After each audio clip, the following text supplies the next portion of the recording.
along with the seminar on widening the developmental horizon, GMCT. We request the following dignitaries to get seated on stage. Dr. Thomas Mathew, DME, Shri Kadakampally Surendran, MLA, Shri Muraleedharan, Honorable Minister for Parliamentary and Foreign Affairs, Shri Antony Raju, Honorable Minister for Transport, Dr. Shashi Tharoor, Member of Parliament, Trivandrum, Justice Indu Malhotra, former Justice, Supreme Court, New Delhi, Dr. John Panicker, Honorable Vice Chancellor, Dr. Mohan Kunumel, onto the stage. Our former Health Minister, Sri Sudheeran sir, please come to the stage. Kadakampally sir is on his way. He will be joining, but we will start the function right now with a welcome and inauguration. And Shashi Tharoor sir also will be joining. Yeah. May I request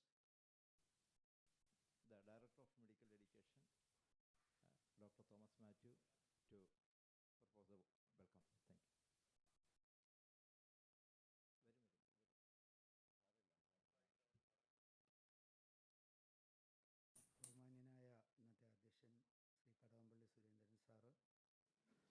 ഇന്നത്തെ വിശിഷ്ടാതിഥി ആദരണീയനായ Shri V Muraleedharan sir, minister of state for parliamentary and foreign affairs, ആരാധ്യനായ transport വകുപ്പ് മന്ത്രി advocate Antony Raju sir, ബഹുമാന്യായ justice Indu Malhotra madam, KUHSൻ്റെ vice chancellor doctor Mohanan, മുൻ ആരോഗ്യവകുപ്പ് മന്ത്രിയും ഈ മെഡിക്കൽ കോളേജിൻ്റെ പ്രിയ സുഹൃത്തുമായ VM Sudheeran sir, principal doctor Kalakeshavan, ബഹുമാന്യരായ അധ്യാപകർ, പൂർവ്വ വിദ്യാർത്ഥിനികൾ, സഹപ്രവർത്തകരെ, സഹോദരി സഹോദരന്മാരെ, 70 വർഷം പൂർത്തിയാക്കുന്ന തിരുവനന്തപുരം മെഡിക്കൽ കോളേജിൻ്റെ 3 ദിവസം നീണ്ടു നിൽക്കുന്ന ആഘോഷ പരിപാടികൾ ഇന്ന് സമാപിക്കുകയാണ്. 1 വർഷം നീണ്ടു നിൽക്കുന്ന പരിപാടികളുമായാണ് തിരുവനന്തപുരം മെഡിക്കൽ കോളേജ് മുന്നോട്ട് പോകുന്നത്. ഈ കഴിഞ്ഞ കാലയളവിൽ, പ്രത്യേകിച്ച് കോവിഡിന് ശേഷം നമ്മൾ നിർത്തിവെച്ചിരുന്ന നിർമ്മാണ പ്രവർത്തനങ്ങൾ, മറ്റ് വികസന പ്രവർത്തനങ്ങളെല്ലാം പൂർവാധികം ശക്തിയോടുകൂടി പുനരുജ്ജീവിക്കാനും അത് പൂർത്തിയാക്കുവാനുമുള്ള ശ്രമങ്ങൾ തീവ്രമായി നടന്നു വരികയാണ്.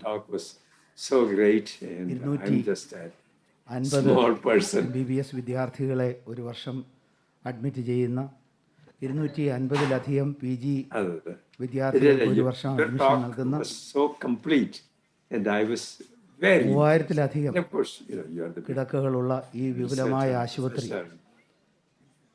ഇന്നത്തെ ഈ അവസ്ഥയിലേക്ക് എത്താനായിട്ട് വളരെയേറെ പ്രവർത്തനങ്ങൾ ഇവിടെ ഇരിക്കുന്ന ഓരോരുത്തരും കാഴ്ചവെച്ചിട്ടുണ്ട്.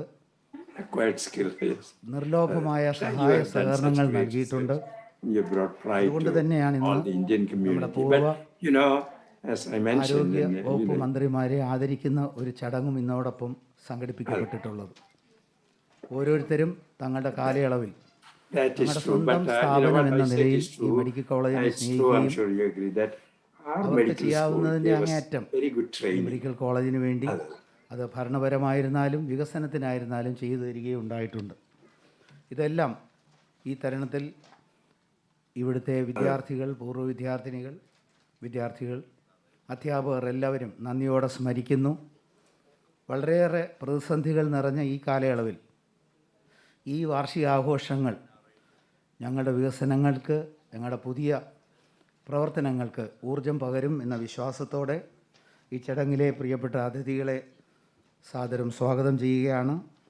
അധ്യക്ഷം വഹിക്കുന്ന ബഹുമാന്യനായ നമ്മുടെ MLA കടകംപള്ളി സുരേന്ദ്രൻ സാർ, മന്ത്രിയായിരുന്നപ്പോഴും അതുപോലെ തന്നെ തുടർന്നും ദീർഘകാലമായി കോളേജിൻ്റെ ഓരോ കാര്യങ്ങളിലും ഇടപെടുകയും ഇതിൻ്റെ വികസന പ്രവർത്തനങ്ങൾ മാത്രമല്ല ദൈനംദിനമായിട്ടുള്ള പ്രതിസന്ധികൾ പോലും ഏറ്റെടുത്ത് പരിഹരിക്കാൻ മുന്നിട്ടിറങ്ങുന്ന നമ്മുടെ ബഹുമാന്യനായ MLA കടകംപള്ളി സുരേന്ദ്രൻ സാറിനെ അധ്യക്ഷം വഹിക്കുന്നതിനായി പ്രത്യേകമായി സ്വാഗതം ചെയ്യുന്നു.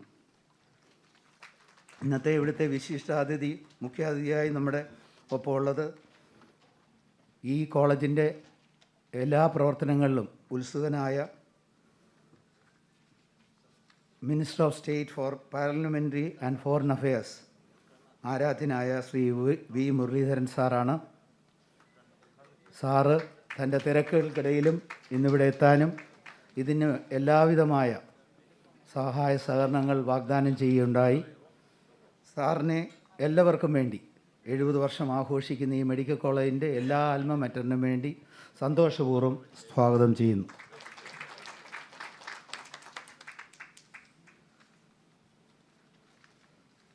ബഹുമാന്യനായ ആൻ്റണി രാജു സാറ് നമ്മളിൽ ഒരാളായി നിന്നുകൊണ്ട് വർഷങ്ങളായി ഈ മെഡിക്കൽ കോളേജിൻ്റെ പ്രവർത്തനങ്ങളിൽ ഇടപെടുകയും വേണ്ട സഹായ സഹകരണങ്ങൾ എപ്പോഴും ചെയ്യുന്ന വ്യക്തിയാണ്. സാറിനെ ഈ വേദിയിലേക്ക് സന്തോഷപൂർവ്വം സ്വാഗതം ചെയ്യുകയാണ്.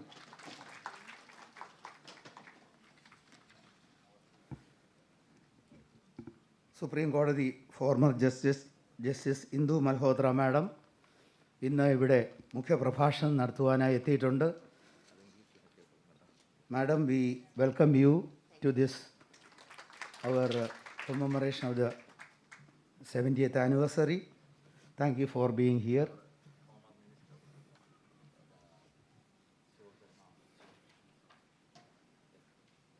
മുൻ ആരോഗ്യ വകുപ്പ് മന്ത്രിയും പ്രിയങ്കരനായ ശിവകുമാർ സാർ എത്തിയിട്ടുണ്ട്. സാറിനെ ഈ വേദിയിലേക്ക് സന്തോഷപൂർവ്വം സ്വാഗതം ചെയ്യുന്നു. മുൻ ആരോഗ്യവകുപ്പ് മന്ത്രി VM സുധീരൻ സാറിനെ ഈ വേദിയിലേക്ക് സന്തോഷപൂർവ്വം സ്വാഗതം ചെയ്യുന്നു. ആരാധ്യനായ വൈസ് ചാൻസലർ, നമ്മുടെ തന്നെ അലുമിനിയും ഈ കോളേജിൻ്റെ എല്ലാ പ്രവർത്തനങ്ങളിലും തൻ്റെ ശ്രദ്ധ പതിപ്പിക്കുകയും ചെയ്യുന്ന മോഹനൻ സാറിനെ ഈ വേദിയിലേക്ക് സ്വാഗതം ചെയ്യുന്നു. അലുമിനി അസോസിയേഷൻ്റെ പ്രസിഡൻറ്റും ഇതിൻ്റെ എല്ലാം ചുക്കാൻ ഈ പ്രവർത്തനങ്ങൾക്ക് പ്രത്യേകിച്ചും നമ്മൾ ഏറ്റെടുത്തിരിക്കുന്ന ഈ വലിയ ആഘോഷ പരിപാടികളുടെ മുഴുവൻ ചുക്കാൻ പിടിക്കുന്ന ജോൺ പണിക്കർ സാറിനെ ഈ വേദിയിലേക്ക് സ്വാഗതം ചെയ്യുന്നു. തിരുവനന്തപുരം മെഡിക്കൽ കോളേജിൻ്റെ ഇപ്പോഴത്തെ പ്രിൻസിപ്പൽ കലാകേശവൻ മാഡത്തെ ഈ വേദിയിലേക്ക് സ്വാഗതം ചെയ്യുന്നു. പ്രിയപ്പെട്ട അധ്യാപകർ, ഈ കോളേജിനെ ഇന്നത്തെ അവസ്ഥയിലേക്ക് എത്തിക്കുവാനായി അക്ഷീണം പരിശ്രമിച്ച അനേകർ ഇവിടെ ഉണ്ട്. മുൻ DME റംല മാഡം, മുൻ പ്രിൻസിപ്പൽമാർ, വകുപ്പ് മേധാവികൾ, അധ്യാപകർ, വിദ്യാർത്ഥിനികൾ, സഹപ്രവർത്തകർ എല്ലാവരെയും ഒരു വാക്കിൽ സ്വാഗതം ചെയ്തുകൊണ്ട് നിർത്തുന്നു. നന്ദി, നമസ്കാരം. Our presiding person, Kadakampally sir, is just 5 minutes late. So by the time I request our chief guest, Muraleedharan sir, the Hon'ble Minister of State for Parliamentary and External Affairs, to inaugurate by delivering a speech. For the inaugural address, please come.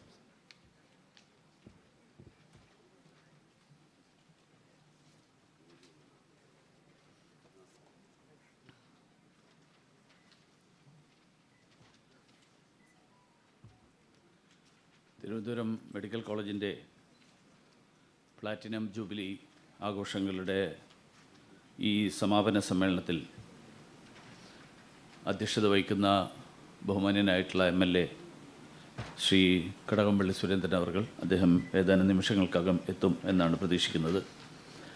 വേദിയിൽ സന്നിഹിതനായിട്ടുള്ള ബഹുമാന്യനായിട്ടുള്ള സംസ്ഥാന transport മന്ത്രി ശ്രീ ആൻ്റണി രാജു അവർ,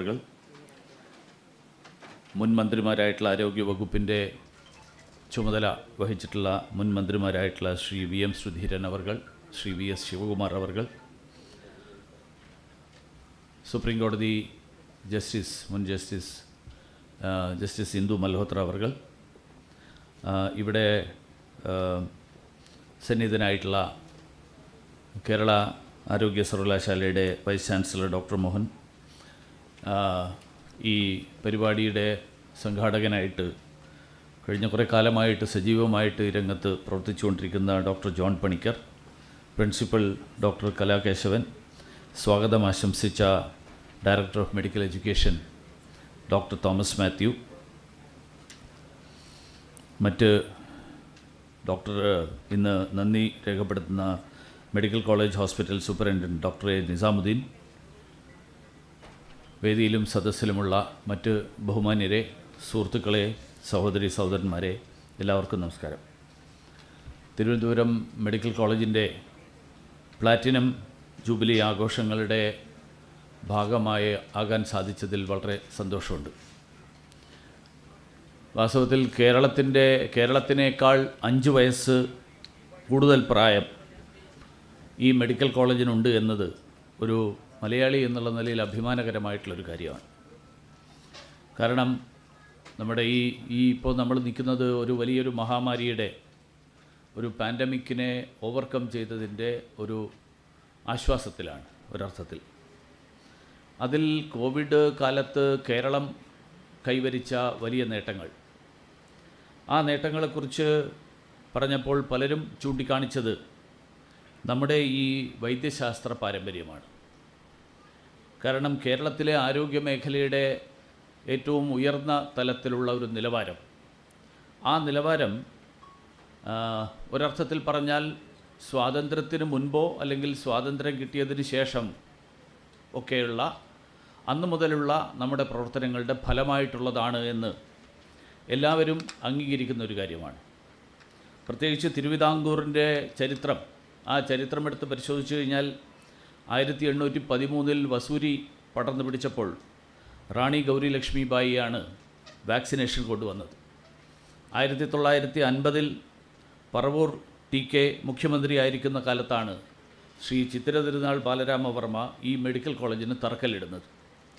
അങ്ങനെ ആരോഗ്യ മേഖലയ്ക്ക് നമ്മുടെ മലയാള നാട് നൽകിയിട്ടുള്ള പ്രാധാന്യം, ആ പ്രാധാന്യം അത് പിന്നീടുള്ള നമ്മുടെ ജനാധിപത്യ സംവിധാനം നിലവിൽ വന്നതിന് ശേഷം ഉണ്ടായിട്ടുള്ള ഭരണ സംവിധാനങ്ങൾ, ആ ഭരണകൂടങ്ങൾ അത് തുടർന്നു എന്നുള്ളത് തീർച്ചയായിട്ടും നമുക്കെല്ലാവർക്കും അഭിമാനം തരുന്നതും സന്തോഷം തരുന്നതുമാണ്.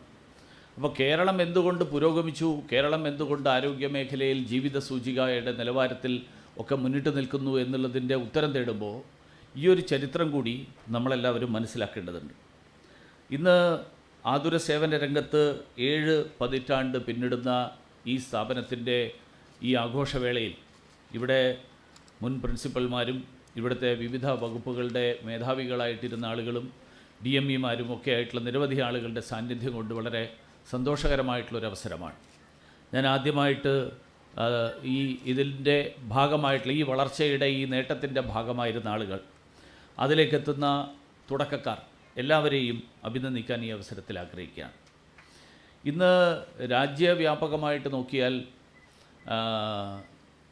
രാജ്യാന്തര ശ്രദ്ധ നേടുന്ന ഒരു സ്ഥാപനമായിട്ട് തിരുവനന്തപുരം മെഡിക്കൽ കോളേജ് മാറിയിരിക്കുകയാണ്. തിരുവനന്തപുരത്തിനെക്കുറിച്ച് പറയുമ്പോൾ നമ്മുടെ ശ്രീചിത്രയും അതുപോലെയുള്ള നിരവധി സ്ഥാപനങ്ങൾ നമ്മുടെ ഇതേ പരിസരങ്ങളിലുണ്ട്. അതിൽ തിരുവനന്തപുരം മെഡിക്കൽ കോളേജിന് വളരെ അദ്വിതീയമായിട്ടുള്ളൊരു സ്ഥാനമുണ്ട്. വിവിധ ശാഖകളിൽ പ്രാവീണ്യം തെളിയിച്ചവരുടെ ഒരു കരുത്തുറ്റ കൈകളിലാണ് ഈ സ്ഥാപനം എന്നുള്ളതും അഭിമാനകരമാണ്. കാരണം ആളുകൾ അസുഖമായിട്ട് വരുമ്പോൾ പശ്ചാത്തല സൗകര്യങ്ങളുടെ പോരായ്മകൾ പലപ്പോഴും നേരിടുന്ന വെല്ലുവിളിയാണെങ്കിലും ഡോക്ടർമാരുടെ പ്രാവീണ്യത്തെക്കുറിച്ച് ഒരാൾ പോലും അവരുടെ പ്രാവീണ്യത്തെക്കുറിച്ച് ഒരു സംശയവും ഒരു ചോദ്യവും ഉയർത്താത്ത ഒരു സ്ഥിതി അത് തിരുവനന്തപുരം മെഡിക്കൽ കോളേജിൻ്റെ കാര്യത്തിലുണ്ട് എന്നുള്ളത് അടിവരയിട്ട് പറയേണ്ട ഒരു കാര്യമാണ്. കാരണം പല പ്രശ്നങ്ങൾ വരുമ്പോൾ അതൊക്കെ ഒരു ചിലപ്പോൾ ഈ ഡോക്ടർമാരുടെക്കെതിരായിട്ടുള്ള ഒരു വ്യാഖ്യാനിക്കപ്പെടുന്ന ഒരു സാഹചര്യമുണ്ട്. പലപ്പോഴും ഡോക്ടർമാർ പരിമിതമായിട്ടുള്ള സാഹചര്യങ്ങൾ, പരിമിതമായിട്ടുള്ള അല്ലെങ്കിൽ പലതരത്തിലുള്ള കൺസ്ട്രെയിൻസ്, ആ കൺസ്ട്രെയിൻസിൻ്റെ ഇടയിൽ ജോലി ചെയ്യേണ്ടി വരുന്ന ഒരു സാഹചര്യത്തിൽ ഉണ്ടാകുന്ന ദൗർഭാഗ്യകരമായിട്ടുള്ള സംഭവങ്ങൾ, ആ സംഭവങ്ങൾക്ക് പൊതുസമൂഹം ഡോക്ടർമാരെയാണ് പലപ്പോഴും ഉത്തരവാദികളായിട്ട് കാണുന്നത്. അത് ഒരു ദൗർഭാഗ്യമാണ്. കാരണം പലപ്പോഴും ഡോക്ടർമാർക്കത് വിശദീകരിക്കാനും പറ്റില്ല, ബാക്കിയുള്ള ആളുകൾക്കത് മനസ്സിലാക്കാനും കഴിയില്ല. കാരണം അതിൻ്റെ ഉത്തരവാദി അവരല്ല എന്നുള്ളത് മനസ്സിലാക്കാൻ.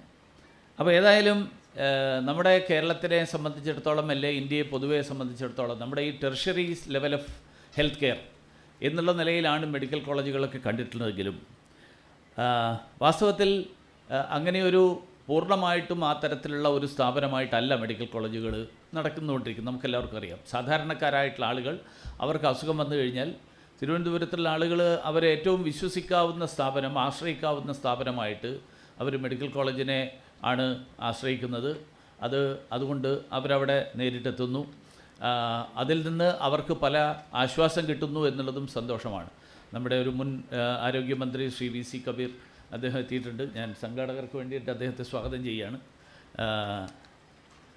അതുകൊണ്ട് ഒരു സാധാരണക്കാരന് താങ്ങാനാവുന്നതും ഗുണനിലവാരമുള്ളതുമായ ആരോഗ്യ പരിരക്ഷ ഉറപ്പാക്കുക എന്നുള്ള ഒരു സമീപനത്തോടു കൂടിയാണ് പ്രധാനമന്ത്രി നരേന്ദ്രമോദിജിയുടെ നേതൃത്വത്തിലുള്ള സർക്കാർ പ്രവർത്തിച്ചുകൊണ്ടിരിക്കുന്നത്.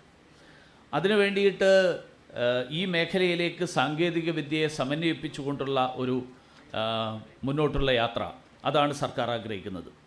ജനങ്ങളുടെ ആരോഗ്യകരമായിട്ടുള്ള ജീവിതം, അതാണ് പുതിയ ഇന്ത്യയുടെ ദൃഢനിശ്ചയം എന്ന് പ്രധാനമന്ത്രി നരേന്ദ്രമോദിജി തന്നെ അദ്ദേഹം അധികാരമേറ്റെടുത്ത തുടക്കത്തിൽ തന്നെ നമുക്ക് നൽകിയിട്ടുള്ളൊരു വാക്കാണ്.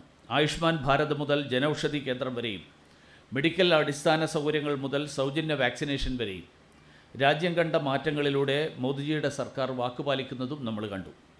രാജ്യത്തെ പൊതുജനാരോഗ്യ സൗകര്യങ്ങൾ മെച്ചപ്പെടുത്തുന്നതിനും എല്ലാ പൗരന്മാർക്കും അവ കൂടുതൽ പ്രാപ്യമാക്കുന്നതിനും 2017 നമ്മൾ ദേശീയ ആരോഗ്യ നയം വിഭാവനം ചെയ്തു. ആരോഗ്യ സംവിധാനങ്ങളുടെ സമഗ്രമായ രൂപീകരണം, സേവനവും സേവന വിതരണവും തിരിച്ചുള്ള മേഖലാധിഷ്ഠിത പ്രവർത്തനങ്ങൾ, സാങ്കേതികവിദ്യ, മാനവ വിഭവശേഷി എന്നിവയിലെ നിക്ഷേപം, ഇവയെല്ലാം ശക്തിപ്പെടുത്താൻ ലക്ഷ്യമിട്ടായിരുന്നു ദേശീയ ആരോഗ്യ നയം. മുൻപ് ഈ തരത്തിലുള്ള രോഗകേന്ദ്രീകൃത പദ്ധതിയും പ്രവർത്തനങ്ങളുമായിരുന്നെങ്കിൽ അതിൽ നിന്ന് ഇന്ന് ആരോഗ്യക്ഷേമ സമീപനങ്ങളിലേക്ക് ഇന്ത്യ മാറിയിരിക്കുകയാണ്. പൊതുജനാരോഗ്യ കേന്ദ്രങ്ങളിൽ ലോകോത്തര പരിചരണം, ആ പരിചരണം ഉറപ്പാക്കുകയും ആവശ്യത്തിന് ആരോഗ്യ പരിപാലന ജീവനക്കാരെ നിയോഗിക്കുകയും അതോടൊപ്പം ദരിദ്ര ദുർബല വിഭാഗങ്ങളിലെ കുടുംബങ്ങൾക്ക് ആരോഗ്യരക്ഷ ഉറപ്പുവരുത്താനും ഈ കാലഘട്ടങ്ങളിൽ സാധിച്ചു എന്നുള്ളത് തീർച്ചയായിട്ടും സന്തോഷത്തോടു കൂടി പറയാൻ ആഗ്രഹിക്കുകയാണ്. ഇന്ന് ഈ ആയുഷ്മാൻ ഭാരത് ഇന്ന് രാജ്യവ്യാപകമായിട്ട് വലിയ ജനങ്ങളുടെ ഇടയിൽ വലിയ മാറ്റം ഉണ്ടാക്കിയിരിക്കുന്ന, ജനങ്ങൾക്ക് വലിയൊരു ആശ്വാസം നൽകിയിട്ടുള്ള ഒരു പദ്ധതിയാണ്. ബഹുമാന്യനായിട്ടുള്ള നമ്മുടെ MLA അധ്യക്ഷനാണ്. ഞാൻ അധ്യക്ഷൻ വരുന്നതിന് മുമ്പേ തുടങ്ങി.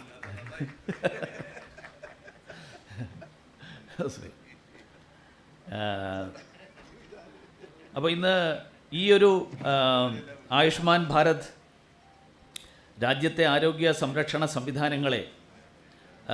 സംവിധാനങ്ങളെ പാവപ്പെട്ടവരുടെയും മധ്യവർഗത്തിൻ്റെയും ഒക്കെ അവർക്കൊക്കെ ലഭ്യമാക്കുന്ന തരത്തിൽ അവർക്കുള്ള ആശങ്കകൾ, കാരണം ഇന്ന് ഏറ്റവും വലിയ പ്രശ്നം ഇപ്പോഴും ഒരു പ്രശ്നമാണത്. കാരണം ഒരു നിശ്ചിത വരുമാനമുള്ള ആളുകൾക്ക്, ആ ആളുകൾക്ക് ഒരു അസുഖം വന്നു കഴിഞ്ഞാൽ, ആ കുടുംബത്തിൽ ഒരു അസുഖം വന്നു കഴിഞ്ഞാൽ അവരുടെ കുടുംബ ബജറ്റ് മുഴുവൻ താളം തെറ്റുന്ന ഒരവസ്ഥ. ആ അവസ്ഥയാണ് സാധാരണക്കാരൻ നേരിടുന്ന ഏറ്റവും വലിയ പ്രശ്നം. അപ്പോൾ അവന് അസുഖം വന്നു കഴിഞ്ഞാൽ അതിന് പരിഹാരമുണ്ട് എന്നുള്ളൊരു സ്ഥിതി വന്നു കഴിഞ്ഞാൽ ആളുകൾക്ക് അതൊരു വലിയ ആശ്വാസമാണ്. അതാണ് ആയുഷ്മാൻ ഭാരത് ഇപ്പോൾ നൽകിക്കൊണ്ടിരിക്കുന്നത്. 10 കോടിയോളം വരുന്ന പാവപ്പെട്ടവർക്ക് ആരോഗ്യ പരിരക്ഷ നൽകുന്നതിനായിട്ടാണ് ആയുഷ്മാൻ ഭാരത് പദ്ധതി തുടക്കം കുറിച്ചത്. പ്രതിവർഷം ഒരു കുടുംബത്തിന് 5 ലക്ഷം രൂപ വരെ ആരോഗ്യ പരിരക്ഷയാണ് പദ്ധതിയുടെ കീഴിൽ ലഭിക്കുന്നത്. ആയുഷ്മാൻ ഭാരത് പദ്ധതി നടപ്പാക്കിയതിന് ശേഷം അതുവഴിയുള്ള ആശുപത്രി പ്രവേശനം 3 കോടി കവിഞ്ഞു എന്ന് മാത്രമല്ല 18 കോടിയിലധികം കാർഡുകൾ സൃഷ്ടിച്ച് അത്രയും ആളുകളെ ഈ ആയുഷ്മാൻ ഭാരത് പദ്ധതിയിലേക്ക് കൊണ്ടുവരാനും ഇതുവരെയായിട്ട് സാധിച്ചിട്ടുണ്ട്. അവിടെ നിന്ന് ഇന്ന് നമ്മൾ ലോകം മുഴുവൻ വലിയൊരു മാറ്റം കൂടി സംഭവിച്ചുകൊണ്ടിരിക്കുകയാണ്. ആ മാറ്റത്തിൻ്റെ ഒരു ഭാഗം എന്നുള്ള നിലയിൽ ഇന്ത്യ ഒരു ഡിജിറ്റൽ ആരോഗ്യ ആവാസ വ്യവസ്ഥയിലേക്ക് നമ്മൾ പരിവർത്തനപ്പെടുത്തുന്നതും നമ്മൾ കണ്ടു.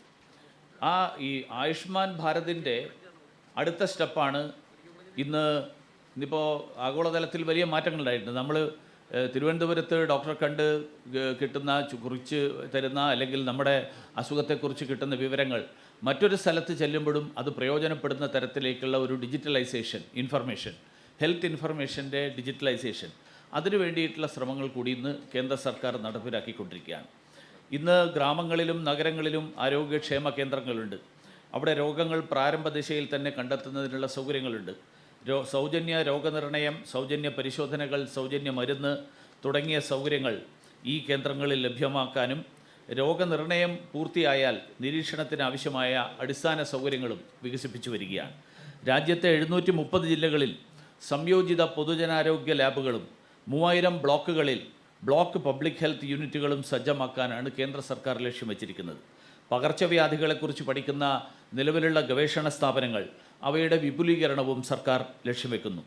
സ്വച്ഛ ഭാരത് ദൗത്യം, ജൽജീവൻ ദൗത്യം, ഉജ്ജ്വല, പോഷൺ അഭിയാൻ, ഇന്ദ്രധനുഷ് തുടങ്ങിയിട്ടുള്ള നിരവധി പദ്ധതികൾ കോടിക്കണക്കിന് ആളുകളെ രോഗങ്ങളിൽ നിന്ന് രക്ഷിച്ചു എന്നുള്ളതും നമ്മൾ ഇതിനോടൊപ്പം കാണണം. ദേശീയ പോഷണ ദൗത്യം സ്ത്രീകൾക്കും അമ്മമാർക്കും വലിയ സഹായമായിട്ട് മാറിയിട്ടുണ്ട്. ഒരു കണക്ക് കൂടി പറഞ്ഞുകൊണ്ട് ഞാൻ എൻ്റെ അവസാനിപ്പിക്കാം. 2014 സ്വാതന്ത്ര്യം നേടിയതിന് ശേഷം ഏതാണ്ട് 67 കൊല്ലക്കാലത്തിനിടയിൽ നമ്മുടെ രാജ്യത്ത് 400 മെഡിക്കൽ കോളേജുകളാണ് ഉണ്ടായിരുന്നത്. എന്നാൽ കഴിഞ്ഞ 8 വർഷം കൊണ്ട് പുതിയ 200 മെഡിക്കൽ കോളേജുകൾ, കേവലം 67 വർഷം കൊണ്ട് 400 മെഡിക്കൽ കോളേജ് ഉണ്ടായിരുന്ന സ്ഥാനത്ത് 8 വർഷം കൊണ്ട് 200 പുതിയ മെഡിക്കൽ കോളേജുകൾ തുറക്കാൻ സാധിച്ചു എന്നുള്ളത് ഏറ്റവും സന്തോഷകരമായിട്ടുള്ള കാര്യമാണ്. അതോടൊപ്പം രാജ്യത്തെ എല്ലാ ജില്ലകളിലും മെഡിക്കൽ കോളേജോ ബിരുദാനന്തര ബിരുദ വൈദ്യ പഠന കേന്ദ്രമോ ഉറപ്പാക്കാനുള്ള പ്രവൃത്തി കൂടി നടന്നു വരികയാണ്. 22 all India institute of medical science കൂടി സ്ഥാപിക്കാനുള്ള പ്രവർത്തനത്തിൽ നല്ല പുരോഗതിയുണ്ട്. കേരളത്തിൻ്റെ all India institute of medical സയൻസും അധികം വൈകാതെ ഉണ്ടാകും എന്നുള്ള ഒരു ശുഭപ്രതീക്ഷയാണ് എനിക്കുള്ളത്. കഴിഞ്ഞ 5 വർഷത്തിലേറെ കാലം കൊണ്ട് MBBSന് 30,000 സീറ്റുകളും ബിരുദാനന്തര ബിരുദത്തിന് 15,000 സീറ്റുകളും അധികമായിട്ട് ആരംഭിക്കാൻ സാധിച്ചു. സ്വാതന്ത്ര്യാനന്തര കാലത്തുള്ള ഏത് സർക്കാരിൻ്റെ കാലത്തും 5 വർഷത്തെ ഇടവേളയിൽ ഉണ്ടായിട്ടുള്ള ഏറ്റവും കൂടിയ വർധനയാണ് ഇത്.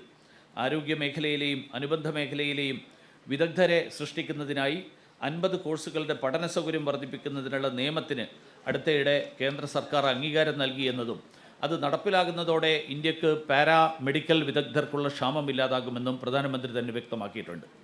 സാമൂഹ്യശാസ്ത്രം, സാമ്പത്തിക ശാസ്ത്രം, നഴ്സിംഗ്, ആശുപത്രി നടത്തിപ്പ് തുടങ്ങി വിവിധ മേഖലകളിലുള്ളവരെ വൈദ്യശാസ്ത്ര വിദഗ്ധർ മാത്രമുള്ള ആരോഗ്യ മേഖലയിലേക്ക് കൊണ്ടുവരാനും ദേശീയ ആരോഗ്യ നയത്തിൽ പദ്ധതികളുണ്ട്. ഒപ്പം ജില്ലാ ഉപജില്ലാ ആശുപത്രികളെ ശക്തിപ്പെടുത്താനും ജില്ലാ ആശുപത്രികളിൽ ചില ജില്ലാ ആശുപത്രികളിലെങ്കിലും പഠന കേന്ദ്രങ്ങളാക്കാനും കർമ്മ പദ്ധതികൾ വരുന്നു. പ്രാഥമിക ആരോഗ്യ കേന്ദ്രങ്ങളെ ആരോഗ്യരക്ഷയിൽ പ്രതിരോധ പ്രോത്സാഹന കേന്ദ്രങ്ങളാക്കണമെന്നും നയം പറയുന്നുണ്ട്. ഈ നയനിർദ്ദേശങ്ങൾ ആത്മാർത്ഥമായിട്ട് നടപ്പിലാക്കിയാൽ സമഗ്രമായ പ്രാഥമിക ആരോഗ്യരക്ഷ നൽകുന്ന കാര്യത്തിൽ രാജ്യം ഏറെ മുന്നോട്ട് പോകും എന്നുള്ള കാര്യത്തിൽ സംശയിക്കേണ്ടതില്ല. ടെലിമെഡിസിൻ എങ്ങനെ മെച്ചപ്പെടുത്തണം, മേക്ക് ഇൻ ഇന്ത്യ ആരോഗ്യ മേഖലയുടെ നേട്ടത്തിനായി എങ്ങനെ ഉപയോഗപ്പെടുത്താം, ആരോഗ്യ സംരക്ഷണത്തിനായി IT അനുബന്ധ സേവനങ്ങൾ കൂടുതലായി എങ്ങനെ ഉപയോഗപ്പെടുത്താം എന്നീ കാര്യങ്ങളിലെ ചർച്ചകളും ആരോഗ്യരംഗത്ത് വിപ്ലവകരമായിട്ടുള്ള മാറ്റങ്ങൾ കൊണ്ടുവരും. ഞാൻ ഈ പരിപാടിക്ക് എത്തുന്ന സമയത്ത് നമ്മുടെ ഫ്ലോറിഡയിൽ നിന്ന് ഡോക്ടർ രവീന്ദ്രൻ ഈ പരിപാടിയിൽ സംസാരിക്കുന്നത് കണ്ടു. അമേരിക്കയിൽ ഡോക്ടർമാർ മാത്രമല്ല, ധാരാളം നഴ്സുമാരുൾപ്പെടെ ലോകത്തെവിടെയും മലയാളി നഴ്സുമാരാണ് ലോകത്തെ എല്ലാ സ്ഥലത്തും ആരോഗ്യമേഖലയുടെ ഒരു മുഖമുദ്ര എന്ന് വേണമെങ്കിൽ പറയാവുന്നത്. ഈ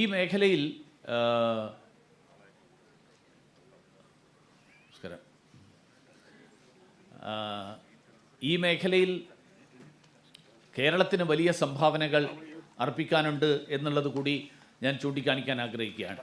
വിവിധ രാജ്യങ്ങളിൽ, വിദേശ രാജ്യങ്ങളിൽ നമ്മുടെ പെൺകുട്ടികൾക്ക് തൊഴിലവസരങ്ങൾ സൃഷ്ടിക്കാൻ വേണ്ടിയിട്ടുള്ള ഒരു വിപുലമായിട്ടുള്ള പദ്ധതി വിദേശകാര്യ വകുപ്പ് നേരിട്ട് നടപ്പിലാക്കിക്കൊണ്ടിരിക്കുകയാണ്. വിവിധ രാജ്യങ്ങളുമായിട്ട് അതിനു വേണ്ടിയിട്ടുള്ള കരാറുകൾ ഏർപ്പെട്ടുകൊണ്ടിരിക്കുകയാണ്. അതിൻ്റെ ഇംപ്ലിമെൻറ്റേഷൻ ലെവലിൽ നോർക്കെ ഉൾപ്പെടെയുള്ള സ്ഥാപനങ്ങൾ കൂടിയുണ്ട്. പക്ഷേ ദേശീയ തലത്തിൽ, അന്താരാഷ്ട്ര തലത്തിൽ വിദേശകാര്യ വകുപ്പ് മുൻകൈ എടുത്തുകൊണ്ട് നടത്തുന്ന വിവിധ ശ്രമങ്ങൾ, ആ ശ്രമങ്ങളുടെ പ്രയോജനം കൂടി നമ്മുടെ നഴ്സുമാർക്ക് ലഭ്യമാകും എന്ന് തീർച്ചയായും അറിയിച്ചുകൊണ്ട് ഞാൻ എൻ്റെ വാക്കുകൾ അവസാനിപ്പിക്കുന്നു. എല്ലാവർക്കും നമസ്കാരം. Thank you very much, sir, for inaugurating this August gathering. Actually, the Adhyakshan, our own MLA, Shri Kadakampally sir is here. So also we have three of the former beloved health ministers, V.C. Kabir sir, Sudheeran sir, then Sivakumar sir. Now, just before continuing the thing, I have to announce a very sad news. Our 1951 batch. Actually, this college was inaugurated in 1951 by Pandit Nehru himself. And for the information of Madam and others. And actually, he happened to be the first patient of the hospital. He developed a small injury. He was immediately taken to one of the architects of this college, Dr. R. Keshav Nair, who was the professor, of surgery at that time. Now, you all know our medicine professor, Dr. M. Ravindran. He also belongs to 1951 batch. Yesterday night, evening, he passed away. And you all know he was the, when I did my MBBS in 1970, he was the M4 chief, medicine 4th unit chief. And then he went to UK, then he was MRCP at that time. Then he went for and specialized in neurology. He came back as the neurology professor. He was also the head of neurology in Shri Center for some time. And again, he went back to UK practicing. And yesterday, he belongs to Haripad near Alappuzha district. And he is no more. Yesterday was his last day. And I request all of you to stand up for a few seconds and pay our homage to our beloved Professor Dr. M. Ravindran sir.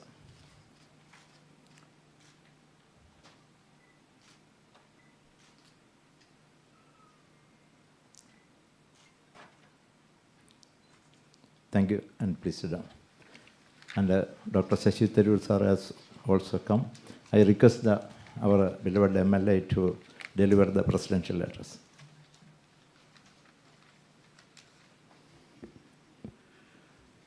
ആദരണീയനായ ഈ ചടങ്ങിൻ്റെ മുഖ്യാതിഥി കേന്ദ്ര മന്ത്രി Shri V Muraleedharan അവർകൾ, സ്വാഗതം ആശംസിച്ച DME doctor Thomas Mathew, ഇന്നത്തെ മുഖ്യാതിഥികളിൽ ഒരാളായിട്ടുള്ള Hon'ble minister for transport advocate Antony Raju,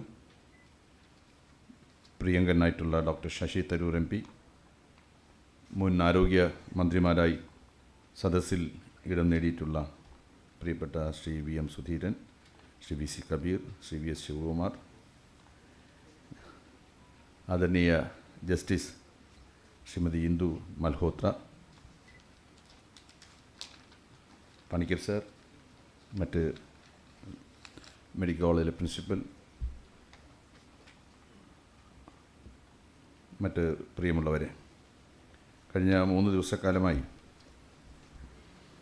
Thiruvananthapuram medical കോളേജിൽ നടക്കുന്നതായിട്ടുള്ള അലുമിനി അസോസിയേഷനും സംസ്ഥാന ഗവൺമെൻറ്റും സംയുക്തമായിട്ട് സംഘടിപ്പിക്കുന്ന കോളേജിൻ്റെ 70ാം വാർഷികാഘോഷ പരിപാടികളുടെ ഏതാണ്ടൊരു സമാപ്തി ഘട്ടത്തിലേക്ക് നമ്മൾ നീങ്ങുകയാണ്. ഇവിടെ സൂചിപ്പിച്ചതുപോലെ ആധുനിക ചികിത്സാ രംഗത്ത് നമ്മുടെ സംസ്ഥാനം കൈവരിച്ച നേട്ടങ്ങൾക്ക് അടിസ്ഥാന കാരണമായിട്ട് മാറിയ മഹത്തായിട്ടുള്ള വിദ്യാഭ്യാസ സ്ഥാപനമാണ് തിരുവനന്തപുരത്തെ മെഡിക്കൽ കോളേജ്. രാജ്യത്തിന് തന്നെ മാതൃകയാകുന്ന തരത്തിലുള്ള ആരോഗ്യ സംവിധാനം നമ്മുടെ സംസ്ഥാനത്ത് ഒരുക്കുന്നതിന് നേതൃത്വം കൊടുത്ത പ്രതിഭാശാലികളായിട്ടുള്ള ഡോക്ടർമാരെ സൃഷ്ടിച്ച സ്ഥാപനമെന്ന ഖ്യാതിയാണ് നമ്മുടെ ഈ സ്ഥാപനത്തിനുള്ളത്. നമ്മുടെ സംസ്ഥാനത്ത് മാത്രമല്ല, നമ്മുടെ രാജ്യത്തിനകത്തും നമ്മുടെ രാജ്യത്തിന് പുറത്തും വളരെ ശ്രദ്ധേയ വ്യക്തിത്വങ്ങളെ നമ്മുടെ ഈ മെഡിക്കൽ കോളേജിന് സംഭാവന ചെയ്യാൻ സാധിച്ചിട്ടുണ്ട്. ലോകത്തെവിടെ പോയാലും അവിടെ തിരുവനന്തപുരത്തെ മെഡിക്കൽ കോളേജിൻ്റെ ഒരു പ്രോഡക്റ്റായിട്ടുള്ള ഒരു ഡോക്ടറെ നമുക്ക് കാണാൻ സാധിക്കും. അങ്ങനെ ലോകമാകെ പരന്നു കിടക്കുന്നതായിട്ടുള്ള വളരെ വലിയ ഒരു ശൃംഖലയാണ് മെഡിക്കൽ കോളേജിൻ്റെ അലുമിനി അസോസിയേഷൻ എന്ന് നിസ്സംശയം നമുക്ക് പറയാൻ സാധിക്കും. നമ്മുടെ സംസ്ഥാനം ആരോഗ്യമേഖലയിൽ കൈവരിച്ച മഹത്തായിട്ടുള്ള നേട്ടങ്ങളെ സംബന്ധിച്ചൊക്കെ തന്നെ വിശദീകരിക്കാനൊന്നും ഞാൻ ഈ സന്ദർഭം വിനിയോഗിക്കുന്നില്ല.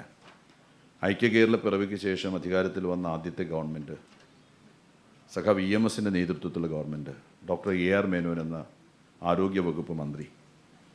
അവർ പാകിയ ഒരു ജനകീയമായിട്ടുള്ള ആരോഗ്യ നയം നമ്മുടെ സംസ്ഥാനത്തെ സംബന്ധിച്ചിടത്തോളം ആരോഗ്യ മേഖലയുടെ കുതിച്ചു കയറ്റത്തിന് കഴിഞ്ഞ 6 പതിറ്റാണ്ട് കാലത്തിലധികമായി ഒരു രക്ഷാകവചമായിട്ട് നിൽക്കുന്നു എന്നുള്ള യാഥാർത്ഥ്യത്തെ നമുക്ക് വിസ്മരിക്കാൻ സാധിക്കുന്നതല്ല. 57 ശേഷം 2016 വരെയുള്ള വിവിധ ഗവൺമെൻറ്റുകൾ നിശ്ചയമായിട്ടും ആരോഗ്യ മേഖലയ്ക്ക് നൽകിയ വൈവിധ്യമാർന്ന സംഭാവനകൾ തന്നെയാണ് കേരളത്തിൻ്റെ ആരോഗ്യ മേഖലയുടെ ഉച്ചസ്ഥായിയായിട്ടുള്ള വളർച്ചയ്ക്കും നമ്മുടെ സംസ്ഥാനത്തെ ജനങ്ങളെ സംബന്ധിച്ചിടത്തോളം ആയുർദൈർഘ്യത്തിൻ്റെ കാര്യത്തിൽ ഇന്ത്യയിൽ 1-ാം സ്ഥാനത്ത് എത്തിച്ചേരുന്നതിനുമെല്ലാം കാരണമായിട്ടുള്ളത് എന്ന് നമുക്ക് കാണാൻ സാധിക്കും. തികഞ്ഞ അഭിമാനത്തോടു കൂടി പറയട്ടെ, 2016 ശേഷം 1-ാം പിണറായി ഗവൺമെൻറ് കാലത്ത് ആരോഗ്യ മേഖലയ്ക്കും വിദ്യാഭ്യാസ മേഖലയ്ക്കും നമ്മൾ കൊടുത്തതായിട്ടുള്ള പ്രത്യേക പ്രാധാന്യം കേരളത്തിൻ്റെ ഈ മേഖലകളുടെ വളർച്ചയ്ക്ക് വളരെയേറെ സഹായകരമായിട്ടുണ്ട്.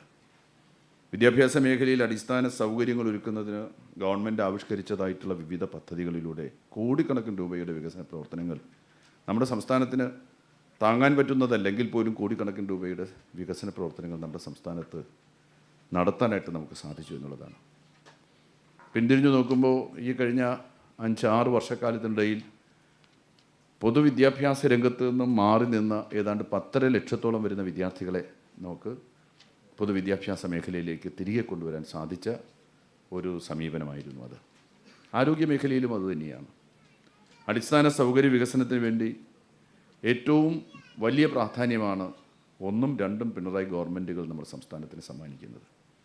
ഈ മെഡിക്കൽ കോളേജ് തന്നെ ചരിത്രം എടുത്ത് പരിശോധിച്ച് നോക്കിയാൽ ഈ ചരിത്രത്തിലെ ഏറ്റവും വലിയ അടിസ്ഥാന സൗകര്യ വികസന പദ്ധതിക്കാണ് ഗവൺമെൻറ് രൂപം കൊടുത്തിട്ടുള്ളത്. 717 കോടി രൂപയുടെ ഒരു മാസ്റ്റർ പ്ലാനാണ് ഗവൺമെൻറ് അംഗീകരിച്ച് അതിനാവശ്യമായിട്ടുള്ള പ്രവർത്തന പദ്ധതികൾ നടപ്പിലാക്കുന്നത്. നമ്മുടെ ഭരണരംഗത്തെ തീരുമാനങ്ങൾ നടപ്പിലാക്കുന്നതിന് വേണ്ടത്ര വേഗതയില്ലാത്തത് കൊണ്ടാണ് യഥാർത്ഥത്തിൽ ആ 717 കോടി കഷ്ടിച്ച് 69 കോടിയുടെ 1-ാം ഘട്ട വികസന പ്രവർത്തനമാണ് കഴിഞ്ഞ 2 ആഴ്ചയ്ക്ക് മുമ്പ് ബഹുമാനപ്പെട്ട മുഖ്യമന്ത്രി ഉദ്ഘാടനം ചെയ്തത്.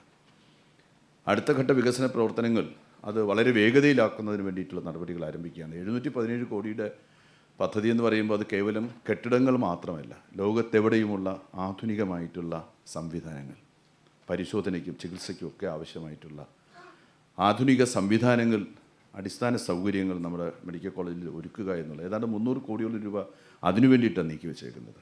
മെഷീനറികൾ ഏറ്റവും ലേറ്റസ്റ്റ് ആയിട്ടുള്ള ലോകത്തെ ഏത് വികസിത രാജ്യങ്ങളിലും കിട്ടുന്നതായിട്ടുള്ള ഏറ്റവും ആധുനികമായിട്ടുള്ള സങ്കേതങ്ങൾ ലഭ്യമാക്കുക എന്നുള്ള നിലയിലാണ്. അത് സാധിച്ചെടുക്കുന്നതിന് വേണ്ടിയിട്ടുള്ള ഒരു വലിയ കണ്ടിന്യൂസ് ആയിട്ടുള്ള സ്ട്രഗിൾ യഥാർത്ഥത്തിൽ നമുക്ക് ആവശ്യമായിട്ട് വരുന്നതായിട്ടൊരു ഘട്ടത്തിലാണ് നമ്മൾ നിൽക്കുന്നത്. മെഡിക്കൽ കോളേജിലെ അധ്യാപകരും മെഡിക്കൽ കോളേജിലെ ഭരണ വിഭാഗവും സംസ്ഥാന ഗവൺമെൻറ്റും ആരോഗ്യവകുപ്പും കൈകോർത്ത് പിടിച്ച് നമ്മളൊരു SPV എല്ലാം തന്നെ നിശ്ചയിച്ചിട്ടുണ്ട്. ആ SPVയുടെ സഹായത്തോടു കൂടി വളരെ പെട്ടെന്ന് ദൈനംദിനമെന്നോണം അതിൻ്റെ പ്രവർത്തന പുരോഗതി വിലയിരുത്തി ആ പ്രവർത്തന പദ്ധതികൾ പൂർത്തീകരിക്കാൻ കഴിഞ്ഞാൽ ഇന്ത്യയിൽ തന്നെ ഏറ്റവും വലിയ എയിംസ് പോലെയോ അല്ലെങ്കിൽ എയിംസിനേക്കാൾ മെച്ചപ്പെട്ട തരത്തിലുള്ള ഒരു ആരോഗ്യ സംവിധാന കേന്ദ്രമായി നമുക്ക് ഈ കേന്ദ്രത്തെ മാറ്റി തീർക്കാൻ സാധിക്കും. അങ്ങനെയാകട്ടെ എന്ന ആത്മാർത്ഥമായിട്ടുള്ള ആശയമാണ് ഒരു സാധാരണ പൊതുപ്രവർത്തകൻ എന്നുള്ള നിലയിൽ ഞാൻ നിങ്ങളുടെ മുന്നിൽ വെക്കുന്നത്. നിങ്ങളുടെ എല്ലാവരുടെയും അലുമിനിയം അസോസിയേഷനെക്കുറിച്ച് പറയുമ്പോൾ എനിക്ക് ഭയങ്കരമായിട്ടുള്ള അഭിമാനമാണുള്ളത്. പണിക്കർ സാറ് അദ്ദേഹത്തിൻ്റെ നേതൃത്വത്തിൽ ഒരു പറ്റം ആളുകൾ, ഞാൻ ഓരോരുത്തരുടെയും പേരൊന്നും എടുത്ത് പറയുന്നില്ല, കുറേ പേരുടെ പേരെടുത്ത് പറയാൻ എനിക്ക് സാധിക്കും, എന്നാലും ഞാൻ എടുത്ത് പറയുന്നില്ല. പക്ഷേ നിങ്ങൾ ഈ സ്ഥാപനത്തോട് കാട്ടുന്നതായിട്ടുള്ള വാത്സല്യം, സ്നേഹം എത്ര വലുതാണെന്ന് ഞാൻ കാണുകയാണ്. വളരെ പ്രായം ചെന്ന് വിവിധങ്ങളായിട്ടുള്ള രോഗാതുരമായിട്ടുള്ള അവസ്ഥയിൽ നിൽക്കുന്ന ആളുകൾ പോലും അൽമിനിയുടെ പരിപാടികളിൽ പങ്കെടുക്കുന്നതിന് വേണ്ടി കാട്ടുന്നതായിട്ടുള്ള താല്പര്യം ഈ അമ്മ മെഡിക്കൽ കോളേജിനോട്, കേരളത്തിൻ്റെ അമ്മ മെഡിക്കൽ കോളേജാണിത്, ഈ കോളേജിനോട് നിങ്ങളുടെ ഓരോരുത്തരുടെയും ഹൃദയവാത്സല്യം എത്രമാത്രം വലുതാണെന്ന് വ്യക്തമാക്കുന്നതാണ്. എന്തു ചെയ്യാനും ഒരു മടിയില്ലാത്ത ആളുകളായിട്ട്, സാധാരണ മടിശീല അഴിക്കാത്തവരാണ് നിങ്ങളെങ്കിലും ഈ കോളേജിൻ്റെ കാര്യത്തിന് എത്ര തന്നെ വേണമെങ്കിലും മടിശീല അഴിച്ചു കൊടുക്കാൻ ഒരു മടിയും കാണിക്കാത്തവരാണ് നിങ്ങളെന്ന് പറയുമ്പോൾ യഥാർത്ഥത്തിൽ അഭിമാനം കൊണ്ട് എൻ്റെ തല ഉയരുകയാണ്. ഞാൻ കൂടുതൽ ദീർഘിപ്പിക്കുന്നില്ല. വളരെ ഉന്നത ശ്രേഷ്ഠ വ്യക്തിത്വങ്ങളാണ് ഈ വേദിയിലുള്ളത്. ഏതായാലും വളരെ സന്തോഷമുള്ള 3 ദിവസങ്ങളാണ് ഈ 70-ാം വാർഷികാഘോഷത്തിൻ്റെ ഭാഗമായിട്ട് കടന്നുപോയത്. നിങ്ങളുടെ കൂട്ടായ്മയിലൂടെ അത്ഭുതങ്ങൾ സൃഷ്ടിക്കാൻ നമ്മുടെ ഈ കോളേജിന് സാധിക്കട്ടെ എന്ന ആത്മാർത്ഥമായിട്ടുള്ള ആശംസയോടുകൂടി ഞാൻ എൻ്റെ വാക്കുകൾ അവസാനിപ്പിക്കുന്നു. നമസ്കാരം. പ്രത്യേകം നന്ദി. Thank you very much sir for actually giving a highlight of the history of Trivandrum Medical College. As sir said, madam, actually the Kerala health model of which the India is proud of, which is the life expectancy of Kerala is almost equal to that of USA. At one, I said 2 days back, 1/100th of the cost of what one has to spend in USA. So that type of healthcare, actually it was founded after starting this medical college. All the teachers of other medical colleges from this medical college only. And so that is the history of Trivandrum Medical College. Now I request our beloved Minister of Transport, Antony Raju sir, to address this one.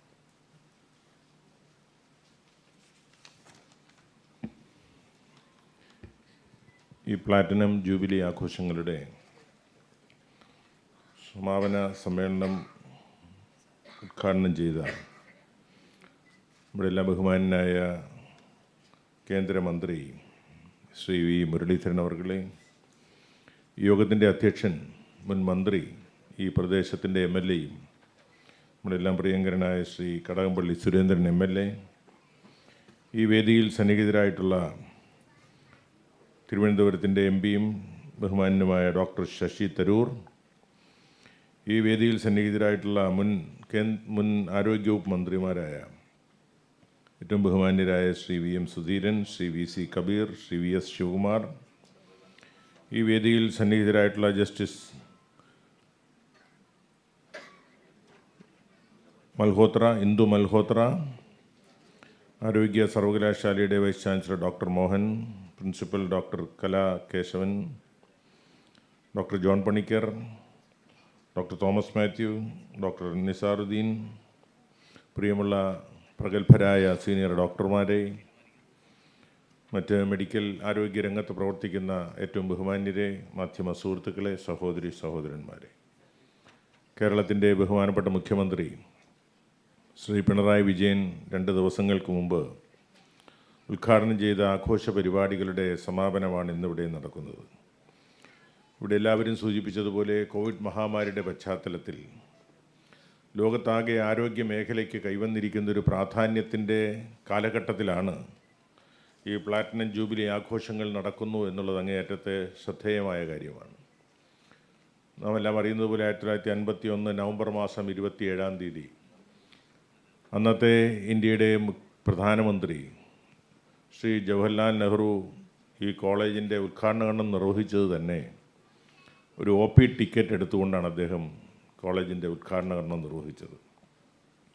കേരളത്തിൻ്റെ ആദ്യത്തെ medical college എന്നുള്ള നിലയിൽ കേരളത്തിൽ അതിനുശേഷം വന്ന എല്ലാ medical college mother medical college of Kerala എന്ന് വിശേഷിപ്പിക്കാൻ കഴിയുന്ന, ഇന്ന് ആരോഗ്യ മേഖലയിലാകെ അഭിമാനത്തോടുകൂടി തല ഉയർത്തി നിൽക്കുന്ന ഒരു ആരോഗ്യ കേന്ദ്രത്തിൻ്റെ പ്ലാറ്റിനം ജൂബിലിയിലാണ് നാം എല്ലാം സംബന്ധിക്കുന്നു എന്നുള്ളത് നമുക്കെല്ലാം അങ്ങേയറ്റത്തെ അഭിമാനത്തിന് വക നൽകുന്നതാണ്.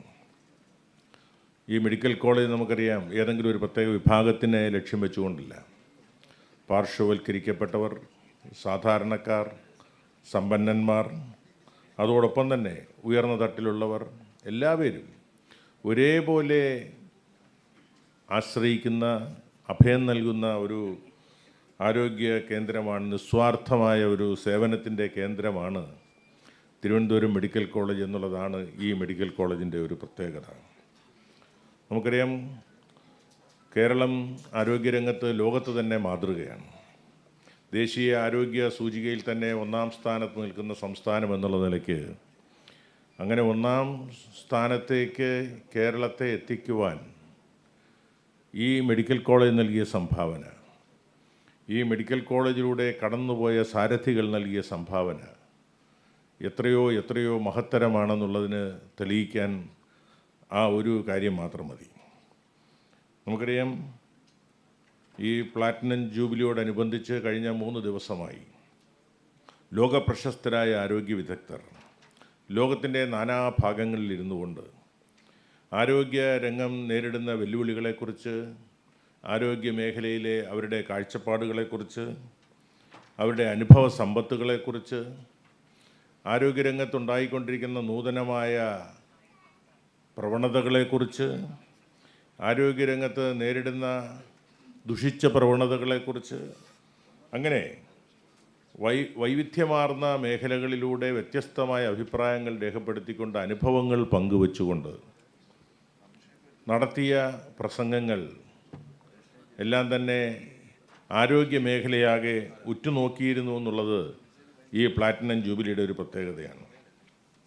നമുക്കറിയാം, ഇന്ന് ലോകത്താകെ ആരോഗ്യ രംഗത്ത്, വൈദ്യശാസ്ത്ര രംഗത്തെ നിരവധി കണ്ടുപിടുത്തങ്ങളും ചികിത്സാ രീതികളിലും തിരുവനന്തപുരം മെഡിക്കൽ കോളേജ് അതിൻ്റേതായ വലിയ സംഭാവന നൽകിയെന്നുള്ളത് ഈ കോളേജിനെ സംബന്ധിച്ചിടത്തോളം വളരെ ശ്രദ്ധേയമായ ഒരു കാര്യമായിരിക്കും. നമുക്കറിയാം, ഈ കോളേജ് ചികിത്സാ രംഗത്ത് മാത്രമല്ല, മറിച്ച് സാമൂഹ്യ രംഗത്തും നിരവധിയായ പ്രശസ്തരായ വ്യക്തിത്വങ്ങളെ സംഭാവന ചെയ്ത ഒരു ആരോഗ്യ കേന്ദ്രമാണെന്ന് അഭിമാനത്തോടെ പറയുവാൻ കഴിയും. ഇന്ന് തലസ്ഥാനത്തിൻ്റെയും കേരളത്തിൻ്റെയും ഇന്ത്യയുടെയും ഒക്കെ വിവിധ മേഖലകളിൽ, സാമൂഹ്യ രംഗത്ത്, സാംസ്കാരിക രംഗത്തൊക്കെ തന്നെ ഈ കോളേജിൽ പഠിച്ചിറങ്ങിയ ഡോക്ടർമാരുടെ, പ്രശസ്തരായ ഡോക്ടർമാരുടെ സംഭാവന വ്യത്യസ്ത മേഖലകളിൽ, ഭരണരംഗത്ത് പോലും ആരോഗ്യ വകുപ്പിൻ്റെ പ്രവർത്തനങ്ങളിൽ മാത്രമല്ല, മറ്റ് പല മേഖലകളിലും നൽകുന്ന ഉപദേശങ്ങൾ, സംഭാവനകൾ എത്രയോ മഹത്തരമാണെന്ന അനുഭവത്തിലൂടെ അറിയുന്ന ഒരാളാണ് ഞാൻ. ഇവിടെ ഇരിക്കുന്ന ഡോക്ടർ ജോൺ പണിക്കർ ഉൾപ്പെടെയുള്ള ആളുകൾ ശബ്ദ മലിനീകരണമെന്ന് കേൾക്കുമ്പോൾ ഇപ്പോൾ ഓർമ്മ വരുന്നത് തന്നെ ഡോക്ടറുടെയൊക്കെ പേരുകളാണ്. കാരണം പലപ്പോഴും ഞങ്ങൾക്കൊക്കെ ആവശ്യമായ മാർഗനിർദ്ദേശങ്ങൾ നൽകാൻ, ഉപദേശങ്ങൾ നൽകാൻ സമയം കണ്ടെത്തി ഗവൺമെൻറ്റിനെയും ഗവൺമെൻറ് സംവിധാനങ്ങളെയും ഉപദേശിച്ചുകൊണ്ട് ആവശ്യമായ നിയമനിർമ്മാണങ്ങൾ ഉണ്ടാക്കാനൊക്കെ തന്നെ വലിയ ഒരു ആവേശത്തോടുകൂടി നിസ്വാർത്ഥമായ സേവനങ്ങൾ നടത്തുന്ന ഡോക്ടർമാരുടെ സാന്നിധ്യമാണ് ഞങ്ങൾക്കൊക്കെ അത്തരം കാര്യങ്ങളിൽ തീരുമാനങ്ങളെടുക്കാൻ ഏറ്റവും പ്രചോദനം നൽകുന്നത്. അതാണ് ഈ തിരുവനന്തപുരം മെഡിക്കൽ കോളേജിൽ നിന്ന് കടന്നുപോയ ഡോക്ടർമാരുടെ സാമൂഹ്യ പ്രതിബദ്ധതയുടെ ഒരു ഉദാഹരണം മാത്രമാണ് ഞാനിന്നിവിടെ ചൂണ്ടിക്കാണിക്കുന്നത്. അങ്ങനെ ദേശീയ വൈദ്യശാസ്ത്ര ഇൻസ്റ്റിറ്റ്യൂട്ട് പദവിയിലേക്കുള്ള ഉയർച്ചയും ഈ കോളേജിനെ സംബന്ധിച്ചിടത്തോളം അഭിമാനകരമായ ഒരു നേട്ടമാണ്. നമുക്കറിയാം, ഇപ്പോൾ ആർട്ടിഫിഷ്യൽ ഇൻ്റലിജൻസിൻ്റെ ഒരു കാലഘട്ടമാണ്. നിർമ്മിത ബുദ്ധിയുടെ കാലഘട്ടത്തിൽ എല്ലാ മേഖലയിലും വലിയ വളർച്ചയുണ്ടാകുന്നത് പോലെ ആർട്ടിഫിഷ്യൽ ഇൻ്റലിജൻസിൻ്റെ സാന്നിധ്യം നമ്മുടെ ആരോഗ്യ മേഖലയിൽ, വൈദ്യശാസ്ത്ര രംഗത്തൊക്കെ തന്നെ വലിയ സംഭാവനകൾ നൽകിക്കൊണ്ടിരിക്കുന്നു എന്നുള്ളത് എന്നേക്കാൾ കൂടുതലായി അറിയുന്നവരാണ് ഇവിടെ ഇരിക്കുന്ന പ്രശസ്തരായ ഡോക്ടർമാരെല്ലാം തന്നെ. അപ്പോൾ ആരോഗ്യരംഗത്ത് തന്നെ ഒരു പുതിയ കാഴ്ചപ്പാട് അല്ലെങ്കിൽ ഒരു പുതിയ ശൈലി രൂപപ്പെടാൻ പോകുന്നു എന്നുള്ളതിൻ്റെ സൂചനയാണ് ആർട്ടിഫിഷ്യൽ ഇൻ്റലിജൻസ് അല്ലെങ്കിൽ നിർമ്മിത ബുദ്ധിയുടെ സഹായത്തോടുകൂടി നടന്നുകൊണ്ടിരിക്കുന്ന മാറ്റങ്ങൾ എല്ലാ മേഖലയിലും സ്പർശിച്ചുകൊണ്ടിരിക്കുകയാണ്. അപ്പോൾ അത്തരം വൈദ്യശാസ്ത്ര രംഗത്തും അതിൻ്റേതായ പ്രയോജനവും നേട്ടവും അതിലൂടെ കൈവരിച്ചുകൊണ്ടാണ് നമ്മുടെ വൈദ്യശാസ്ത്ര രംഗം മുന്നോട്ട് പോകുന്നത്. ഇന്ന് നമുക്കറിയാം, ഇൻഫർമേഷൻ ടെക്നോളജിയുടെ സഹായത്തോടുകൂടി ലോകത്തിൻ്റെ ഏത് ഭാഗത്തിരുന്നു കൊണ്ടും ആരോഗ്യരംഗത്തെ കാര്യങ്ങൾ ചർച്ച ചെയ്യാൻ, ലോകത്തുള്ള ഏത് രോഗിയുടെയും രോഗാവസ്ഥയെക്കുറിച്ച് അഭിപ്രായങ്ങൾ തേടാൻ, പരിശോധനകൾ നടത്താൻ ഏറ്റവും വിദഗ്ധരായ ഡോക്ടർമാരുടെ നിർദ്ദേശങ്ങൾ സ്വീകരിക്കാൻ കഴിയുന്നൊരു കാലഘട്ടം കൂടി ആയതുകൊണ്ട് തീർച്ചയായിട്ടും ഇന്ന് എല്ലാ മേഖലയും പോലെ ആരോഗ്യ മേഖലയിലും ഒരു പുത്തൻ ഉണർവ്, ഒരു കാര്യമായ വളർച്ച നടന്നുകൊണ്ടിരിക്കുന്ന ഒരു കാലഘട്ടമാണ്. ഞാൻ ദീർഘിപ്പിക്കുന്നില്ല. ഇവിടെ കേരളത്തിൻ്റെ ആരോഗ്യ രംഗത്തെ ഉജ്ജ്വലമായ സംഭാവനകൾ നൽകിയ മുൻ മന്ത്രിമാർ, തീർച്ചയായിട്ടും അവരെ നന്ദിയോടെ മാത്രമേ നമുക്ക് സ്മരിക്കാൻ കഴിയുകയുള്ളൂ. അവരുടെ എല്ലാം ഓരോ കാലഘട്ടത്തിൽ ഓരോരുത്തരും നൽകിയ സംഭാവന നമുക്ക് വിസ്മരിക്കാവുന്നതല്ല. ഓരോ ശൈലിയിൽ അവരുടേതായ രീതിയിൽ ഇടപെടലുകൾ നടത്തി കേരളത്തിൻ്റെ പൊതുവായ ആരോഗ്യ രംഗത്തെ വളർച്ചയ്ക്കും വൈദ്യശാസ്ത്ര മേഖലയുടെ രംഗത്തേക്കും തിരുവനന്തപുരം മെഡിക്കൽ കോളേജിൻ്റെ വളർച്ചയ്ക്കും ഇവിടെ സന്നിഹിതരായിരിക്കുന്നവരും ഇവിടെ സന്നിഹിതരാകാൻ കഴിയാതെ പോയതുമായ മുൻ മന്ത്രിമാർ നടത്തിയ സേവനങ്ങളെ നന്ദിയോടെ സ്മരിക്കുന്നതോടൊപ്പം അവർക്ക് ഈ പ്ലാറ്റിനം ജൂബിലിയുടെ ഭാഗമായുള്ള അഭിനന്ദനങ്ങൾ നിങ്ങൾ ഓരോരുത്തരുടെയും പേരിൽ ഞാൻ അവർക്ക് ഓരോരുത്തർക്കും നേരുകയാണ്. ഇവിടെ സന്നിഹിതരായിട്ടുള്ള ഡോക്ടർമാരുണ്ട്, വിദേശ രാജ്യങ്ങളിൽ പ്രവർത്തിക്കുന്ന ഡോക്ടർമാരുണ്ട്, വളരെ സീനിയറായിട്ടുള്ള ഡോക്ടർമാരുണ്ട്. നമ്മളൊക്കെ കാണുന്നൊരു പ്രവണത നമ്മുടെ തിരുവനന്തപുരം മെഡിക്കൽ കോളേജ് പോലെയുള്ള ഉന്നതമായ ആരോഗ്യ കേന്ദ്രങ്ങളുടെ കടന്നുപോയ ഡോക്ടർമാരെ അനുകരിക്കാനാണ് പുതിയ യുവ ഡോക്ടർമാരുടെ ഒരു ആഗ്രഹം. അല്ലെങ്കിൽ പലപ്പോഴും അവരിലൂടെ ആ പാതയിലൂടെ സഞ്ചരിക്കാനാണ് നമ്മുടെ പുതിയ ആരോഗ്യ പ്രവർത്തകരൊക്കെ തന്നെ ആഗ്രഹിക്കുന്നത്. So you have a responsibility to inculcate a humanistic approach in the minds of the young doctors and health professionals and orient them towards a value-based career in the area of medicine എന്ന് മാത്രം പറഞ്ഞുകൊണ്ട് ഈ platinum ജൂബിലിയിൽ സംബന്ധിക്കുവാനുള്ള അവസരമൊരുക്കിയതിന് നിങ്ങൾ ഓരോരുത്തരോടും നന്ദി പറഞ്ഞുകൊണ്ട് ഈ platinum ജൂബിലിയുടെ സമാപനം കഴിയുമ്പോൾ ഈ പ്ലാറ്റിനം ജൂബിലി നൽകുന്ന നിർദ്ദേശങ്ങൾ, ഇവിടെ ഉരുത്തിരിഞ്ഞു വരുന്ന ആശയങ്ങൾ, നിങ്ങളുടെ വിലപ്പെട്ട കഴിഞ്ഞ 3 ദിവസം നിങ്ങൾ നടത്തിയ ചർച്ചയിലൂടെ നൽകുന്ന നിർദ്ദേശങ്ങളെല്ലാം തന്നെ വരും ദിവസങ്ങളിൽ തിരുവനന്തപുരം മെഡിക്കൽ കോളേജിൻ്റെ ഉജ്ജ്വലമായ വളർച്ചയ്ക്ക് വലിയ സംഭാവനകൾ നൽകുന്നതായിരിക്കുമെന്നുള്ള കാര്യത്തിൽ എനിക്ക് സംശയമില്ല. അങ്ങനെ ഇവിടെ കഴിഞ്ഞ 3 ദിവസമായി നടന്ന ചർച്ചകളിലൂടെ ഉരുത്തിരിഞ്ഞു വരുന്ന ആശയങ്ങൾ സ്വാംശീകരിച്ചുകൊണ്ട് ഈ മെഡിക്കൽ കോളേജിൻ്റെ ഉജ്ജ്വലമായ മുന്നേറ്റത്തിന് നമുക്കെല്ലാം ഒരുമിച്ച് കൈകോർക്കാം എന്ന് മാത്രം പറഞ്ഞുകൊണ്ട് ഈ സമാപന സമ്മേളനത്തിന് എല്ലാവിധ ഭാവുകങ്ങളും നേരുന്നു. നന്ദി, നമസ്കാരം. കടകംപള്ളി സാറിന് സ്റ്റേറ്റ് സെക്രട്ടേറിയറ്റ് നടക്കുന്നുണ്ട്, അത്യാവശ്യമായിട്ട് പോകണം. സോ സിമിലർലി അവർ beloved Minister Muraleedharan സാറിന് also has another program. Yeah. So thank you very much, sir, both of you. Yeah. Kavita. Yes. Okay. Now, actually, this is the third day of the program. All the 3 days we have a exemplary scientific programs were there. The theme of the scientific programs were virology and immunology, because now all of us know the world is under the epidemic. That it's coming one after another. So the topmost of the virologists, Professor Robert Gallo, Professor Anders Vahin, and many other from USA and abroad has come and delivered the talks. Now I request our beloved Member of Parliament, Shashi Tharoor sir, to address. And actually, our Justice Indu Malhotra Madam, actually she will be talking separately. After this session is over, continuously, we also have a session on medical legal issues. So I think Madam should be the chief guest for the session and address us for whatever time you need, you may take. So that will have a separate, but right now our beloved MP will address, then followed by the award ceremony. Thank you, Dr. John Panikkar, Parliamentary Mantri Antony Raju, Justice Indu Malhotra, One Mantri V. Sivakumar, Shri V.M. Sudheeran, Vice Chancellor Dr. Mohanan, other distinguished guests on the stage and in the audience. എല്ലാവർക്കും എൻ്റെ വിനീതമായ നമസ്കാരം. തോന്നുന്നു മലയാളത്തിൽ കേൾക്കാനുള്ളതല്ല നിങ്ങൾ കേട്ട് കഴിഞ്ഞു. So I'll give you my thoughts as I was requested to in English. It's a pleasure to join all of you today as we gather here to celebrate the Platinum Jubilee of an institution that each and every Keralite can be proud to call as one of our very own, the Trivandrum Medical College. As your Member of Parliament, it's a matter of great pride to me that our city hosts an institution of this exemplary character and legacy. On a number of occasions, I've personally been a beneficiary of the warm, human-centric brand of medical treatment administered by the outstanding group of doctors, nurses, and support staff of this medical college. And I've always left feeling a distinct sense of comfort, knowing that an institution of this caliber provides affordable and quality healthcare to the people of the state day in and day out.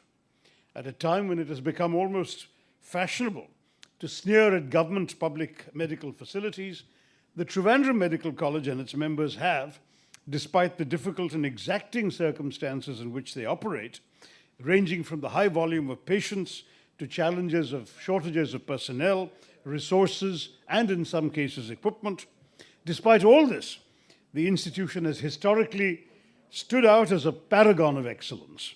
It is arguably an embodiment of the Kerala model of healthcare that is rightly celebrated across the world today. Today, as policymakers and healthcare practitioners gather here today, we welcome the fact that the state of Kerala's performance in key social development indicators is easily comparable to that of a first world country. But perhaps we have not adequately recognized that in terms of healthcare, which is one of the aspects in which our state outperforms the rest of the country, not enough attention has been paid to the role of the Trivandrum Medical College, which has demonstrably been the bedrock of our celebrated model. Right from its foundation in 1951 by India's first Prime Minister, Pandit Jawaharlal Nehru, the institution has in many ways set the tone for the development of medical infrastructure and medical education in the state. As the first teaching medical institution established in the state, starting from the first batch of 63 medical students, which included legendary stalwarts like M.S. Valiyathan, K.V. Krishnadas, P.P. Joseph, P.P. Sukumaran, others, of course, we've just heard the tragic loss of Dr. M. Ravindran. From that batch onwards, the graduates of this institute have gone on to become leading members of the faculty and stewards of medical institutions that have since come up across the state. In that sense, the Trivandrum Medical College has been the birthplace of the Kerala model and the mother of public medical colleges in the state. It is a matter of added pride that since the establishment of the institution, the TMC has consistently ranked amongst the top medical colleges in the country and the creator of many firsts, including, for instance, the first department of neurosurgery in the state, and has remained a shining example of what an ideal public health institution should look like. Today's celebration rightly commemorates an important milestone in the history of this fine institution. But it's also perhaps at a critical juncture for the future, even as we come together to pay tribute to its rich history. I would argue that we cannot afford to let the path-breaking moments, the extraordinary success, and the commendable distinctions that the Trivandrum Medical College has achieved over the course of the last 70 years to become a source of complacency. Instead, we must look at these as a reminder of the high standards that this institution must continue to maintain in the years to come. This Platinum Jubilee must be an occasion not just to look back on the accomplishments of the last 70 years, but to look forward in anticipation to the next 30. The medical landscape across the world, especially in the aftermath of the COVID-19 pandemic, is evolving rapidly, and every effort must be made to ensure that this institution is well equipped to both adapt and leverage these changes to its benefit. For instance, while estimates vary, some global numbers that I have seen, such as the projections from the Brookings Institution, have suggested that especially in the aftermath of the pandemic, we may expect a $4.4 trillion increase in spending on public healthcare worldwide, especially among developing countries. Such spending, if it occurs, will result in a 7% increase in global GDP by 2040, which is a welcome development, though not altogether surprising, as similar trends developed in the aftermath of the SARS and Ebola outbreaks.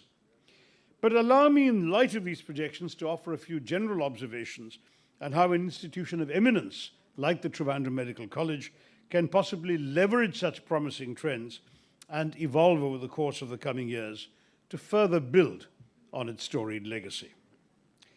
Any conversation on the future of an institution like TMC must necessarily begin by looking at the concerns of doctors and medical graduates who are the backbone of our healthcare infrastructure. As I mentioned earlier, though we often refer to the medical profession as a calling, the life of an Indian doctor, especially one in our overburdened public healthcare infrastructure, can often be punishing and thankless. All of you, I'm sure, are aware of the severe shortage of doctors in our country, an aspect that was exposed at great human cost during the COVID-19 pandemic. Against the WHO recommended doctor-to-patient ratio of 1 to 1,000, India struggles to maintain even half of that, 1 to 2,000. And each year, around 55,000 doctors and 25,000 postgraduate specialists are emerging from our medical schools clutching their degrees, which should have ideally left us with a more favorable doctor-to-patient ratio. But as the Parliamentary Committee found, we'd have to add 100 medical colleges every year for the next 5 years to get an adequate number of medical professionals graduating by the year 2029. And how qualified they all will be is another matter. We seem to be exporting the cream of the crop overseas or to private hospitals beyond the access of common citizens. Admittedly, the situation in Kerala is considerably better in this regard. It's amongst a handful of Indian states where the doctor-to-patient ratio is even better than the WHO standard, with recent estimates suggesting that the current ratio in Kerala is estimated to be 1 to 400. But even with this favorable ratio, our medical infrastructure was severely tested during the COVID-19 pandemic, with many doctors' associations in the states pointing out that the number of doctors available on hand was insufficient, given the scale of the healthcare crisis we were facing. While one could argue that the pandemic was an exceptional period, it would certainly be in the interests of the long-term security of our state for us to assess how we can be better prepared to handle such situations in the future. As the former Health Minister Sreemathy Teacher pointed out recently, strengthening the number of doctors available in the public healthcare system is an essential part of the solution. At the same time, greater efforts must be made to look into the working conditions of these doctors. As a 2017 report by the Kerala State Planning Board's Working Group on Medical and Public Health pointed out 5 years ago, and I quote, "The shortage of doctors, nurses and paramedical staff in the governmental sector is a problem of growing concern. For doctors, the main reason seems to be unattractive salaries and service conditions vis-à-vis the private sector. For all categories, the delay in recruitment via the Public Service Commission is a problem," unquote. Addressing these basic concerns should have been an immediate priority for the government. Every effort must be made to get the basics right, to ensure that salaries for doctors in the public healthcare system are competitive, to iron out the unconscionable delays in appointments and recruitments, to ensure that the current referral systems that link PHCs to MCHs are streamlined in such a manner that doctors and hospitals like the Trivandrum Medical College are not overburdened, and to place adequate measures in terms of job security are all also indispensable. All of these aspects are essential if we are to address the worrying trend outlined in this 5-year-old report, and for 5 years nothing has been done to address it. The limited presence of doctors and allied staff in our public healthcare system is something that should affect all our consciences.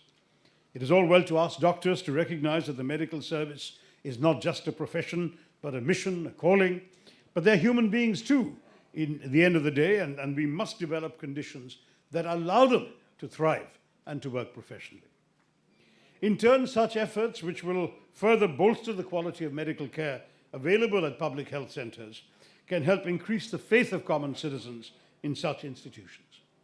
Since the 1990s, private healthcare has surpassed the public healthcare expenditure and infrastructure in our state. By 1991, for instance, 95% of the hospitals and 97% of the dispensaries in the state were run by private organizations, and the figure is no better today. Even among poorer households, the majority currently prefer to look to private options for healthcare, given the perception that the quality of treatment and facilities available at these venues are better.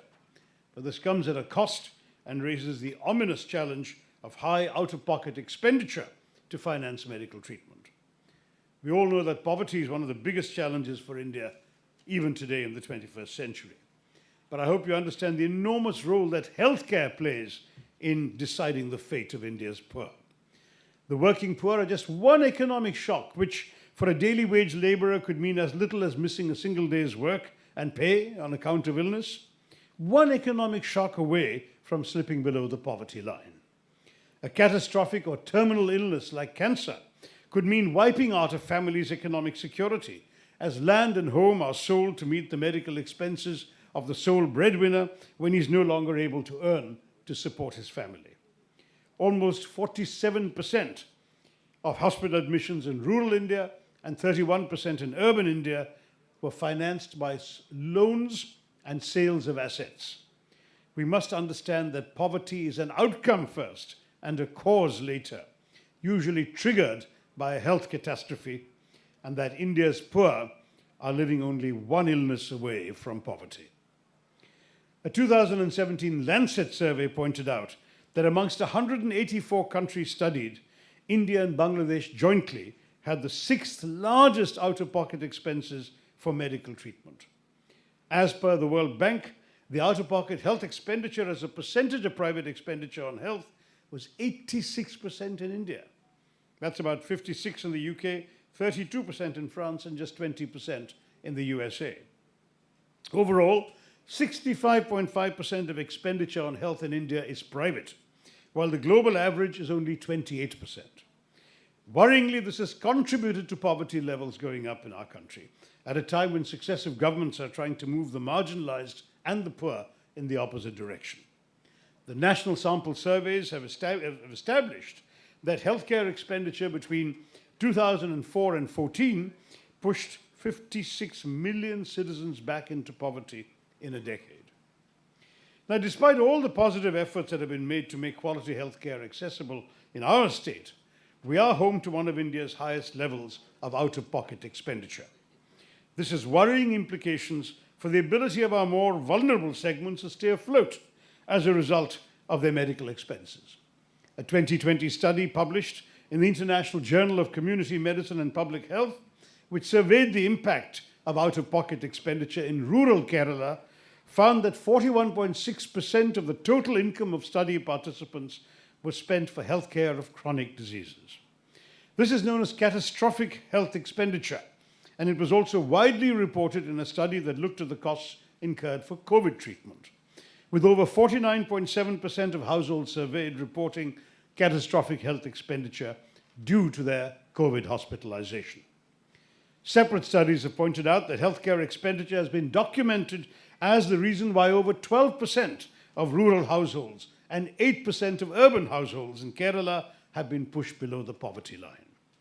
This should be a serious concern for policymakers in the healthcare space. Strengthening the quality and reach of our public healthcare infrastructure is key to us addressing this issue.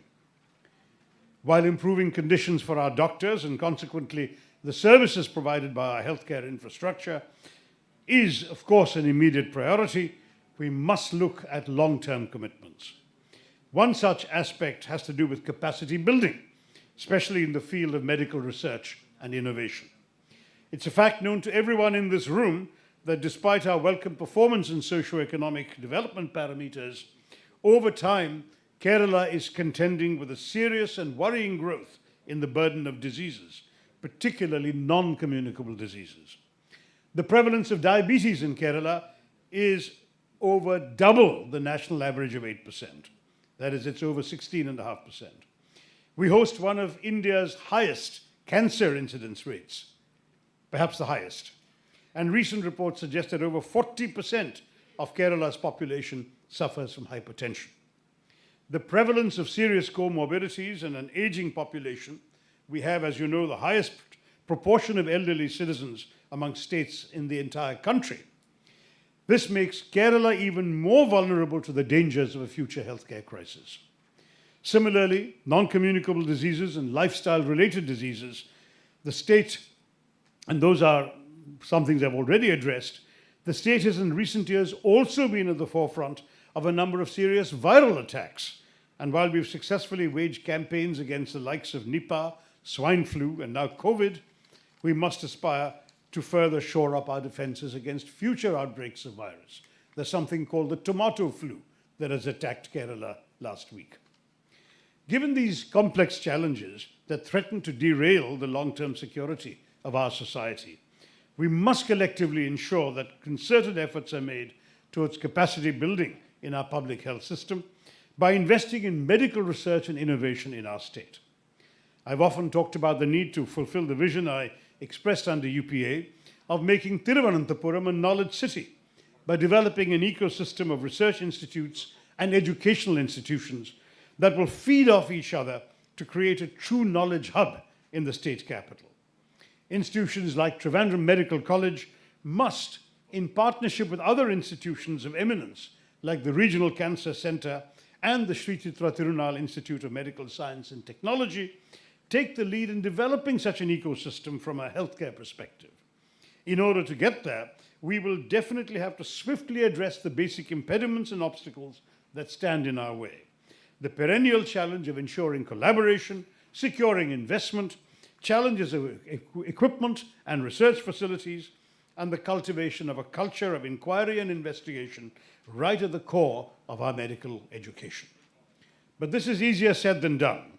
While official efforts have been made in recent years to invest in medical research and innovation, to expect the public sector to realize such priorities alone is unlikely to allow for the kind of progress we're talking about. But I believe we can make good inroads if we develop a new collaborative approach towards medical research, an approach where the efforts of the government are complemented and supported by the expertise and capabilities of the private sector. This is not an argument for encouraging privatization before my political friends leap at me.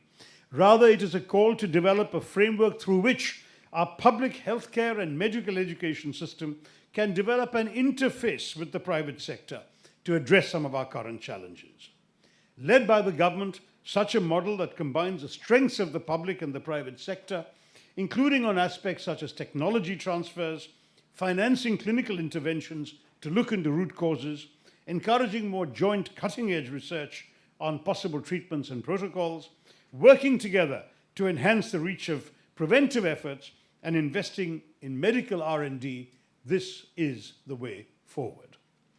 This can be extended to the field of medical education as well. A public-private collaboration would help bridge the massive enduring gaps in our training of doctors, especially given the interest shown by foreign institutions in setting up world-class medical education in India. There have been interests expressed in nursing schools, medical colleges, specialized training institutions, to introduce world-class healthcare professionals and train them in our country. Such a partnership in both research and academia, accompanied by a mutual understanding of the economics of healthcare, where patients' interests as well as providers' bottom lines are taken into account, may enable a more expansive and yet still fair system to be put in place, preventing unethical profiteering, but not stifling productivity, innovation, and the capacity to expand and import the best technology. Such a PPP model for our healthcare system should not just look inwards, but also harness the abundant talent pool that is present in our NRI, NRK, expat communities who have excelled in the medical profession in their foreign countries. Many have even formed vibrant and active professional organizations, like the Association of Kerala Medical Graduates, who would, I'm sure, be willing to do their own part in helping our state realize our goals of capacity building and a sustainable consolidation of our healthcare infrastructure. So perhaps the greatest need of the hour is for the government and the private sector to come together and sit across the table to work out such a model. There will naturally be challenges along the way that will have to be addressed. Issues of data privacy and protection, for instance, which have gained heightened importance among citizens in recent times. But together, I'm confident that we can help develop a collaborative process that can pave the way towards strengthening our public healthcare system. These thoughts on the way forward come from a non-medical practitioner in the spirit of casting some light on the policy choices that confront us on the path ahead. But let us pause and once again celebrate all that has been accomplished in the past 70 years and hope that the Trivandrum Medical College's success will continue as we enter the last stretch for the centenary of this great public institution. All the best to all of you, and Jai Hind.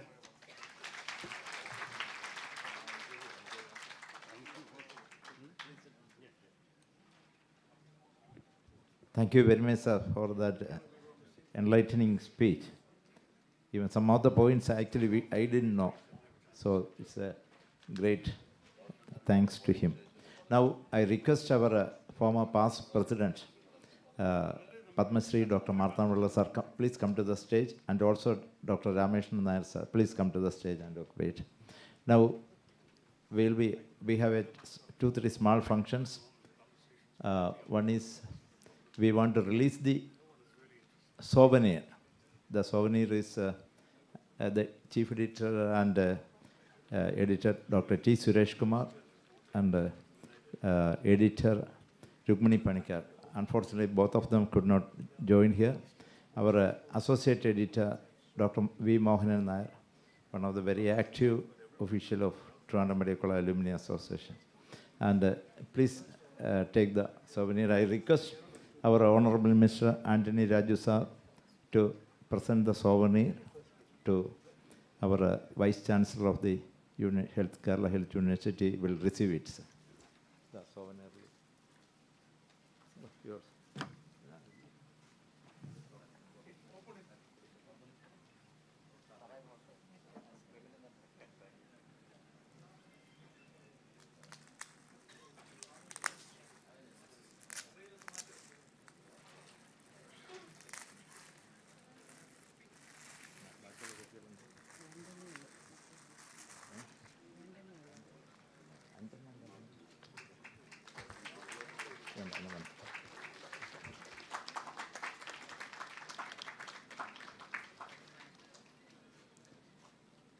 Thank you, Antony sir. We will do the award function ceremony, and after that, our guest of honor, Justice Indu Malhotra Madam, will address.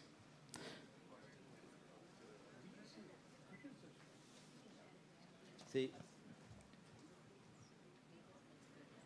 the Trivandrum Medical College, as everyone knows, we have a lot of alumni, around nearly 9-10 alumni who received the national award Padma Shri. And you all know our first batch student, Dr. Valyathan, he would have definitely joined. He booked the ticket also, but unfortunately, he also has some health issue.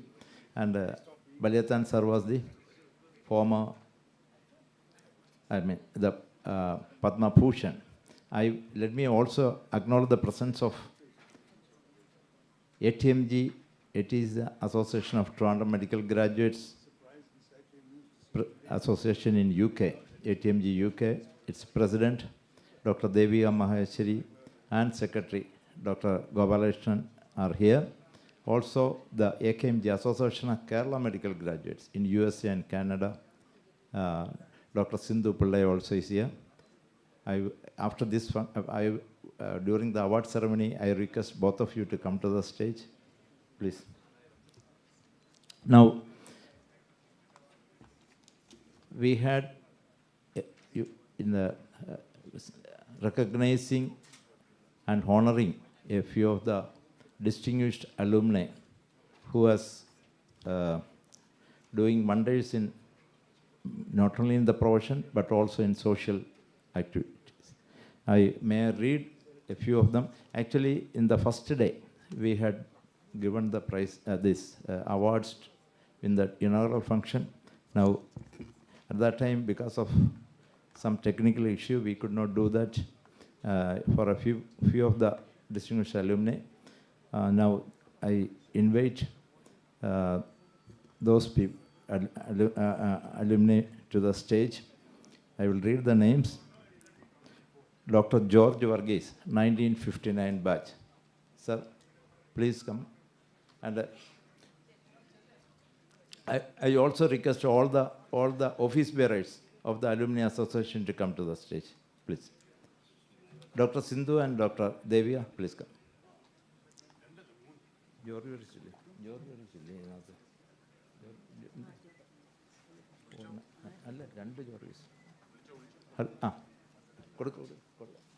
I would request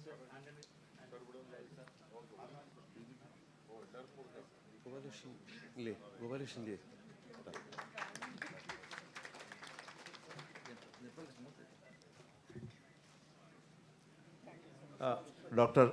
K. Rameshnan Nair sir, Dr. Jory sir is a general surgeon. He is very, very active in the medical college activities and alumni association. I request Dr. K. Rameshnan Nair sir to receive the Lifetime Achievement Award.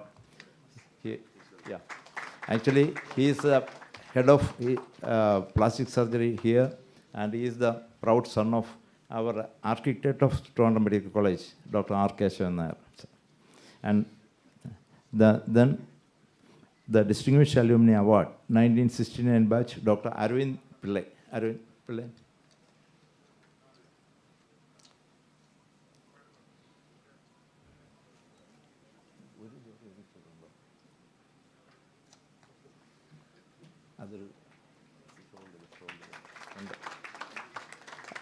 Arvind Pillai, he is based in USA. He belongs to 1969 batch. He is an internal medicine, and actually he was the president of the AKMG there a few years back, and at that time he has wonderfully supported the alma mater in many, many ways. Now, Dr. R. Sivakumar is a world-renowned laryngologist, and we are extremely proud, Sivakumar, for your academic excellence. He is actually, probably the #1 laryngologist in India. Yes. Dr. S.S. Lal, Dr. Lal Sadashivan Sreemathy.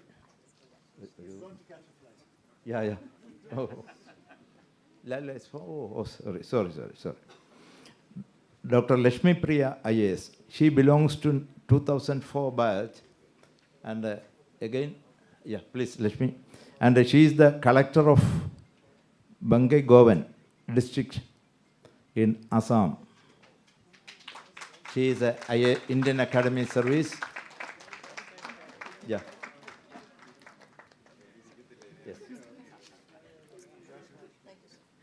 Oh, thank you, Lakshmi.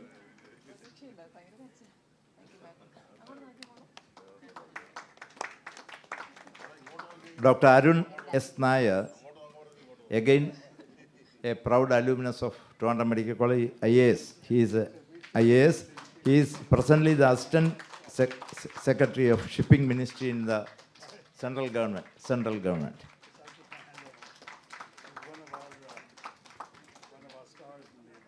See, another 2-3 awards also. Actually, you want to say?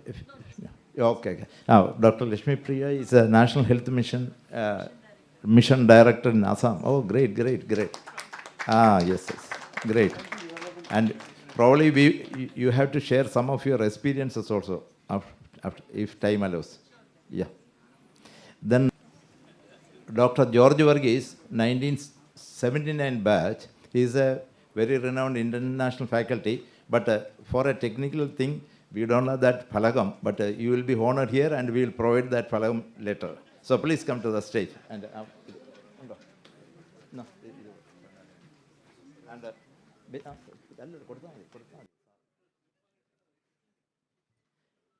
he is an international faculty in many of the END conference. He is a faculty there. He is a 1979 batch, and he is a leading consultant in Kochi of END. And now we have another 2-3 awards.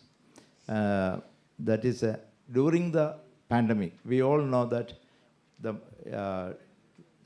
Kerala was one of the states we very strictly contained the COVID, and the percentage of the mortality of COVID in Kerala is probably really the smallest.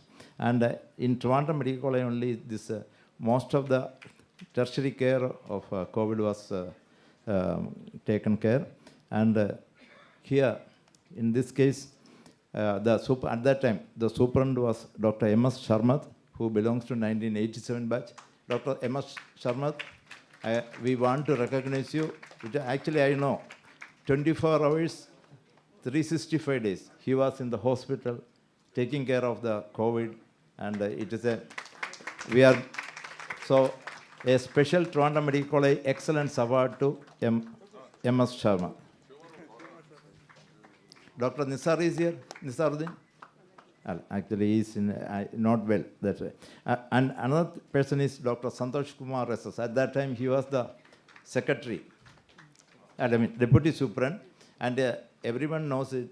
He, even in the last 4 or 5 months, he was in Ukraine supporting the poor people there, and it is, Santosh.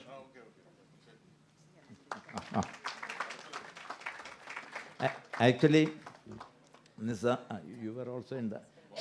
We are proud that our own secretary, Dr. K.V. Vishwanathan, was also very much involved and taken care of the COVID. So these 4 people were leading the administration of the COVID care in almost in everywhere in the Kerala. So thank you very much.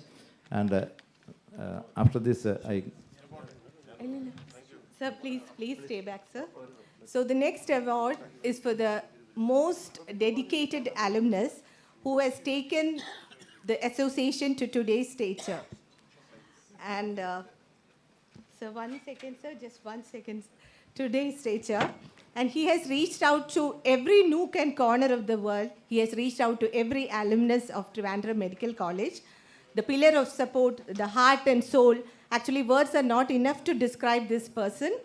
But as a token of our appreciation, love, and respect, we would like to honor none other than Dr. C. John Panikkar, sir, the present president of Trivandrum Medical College Alumni Association. I would request the audience to give a standing ovation to John Panikkar, sir.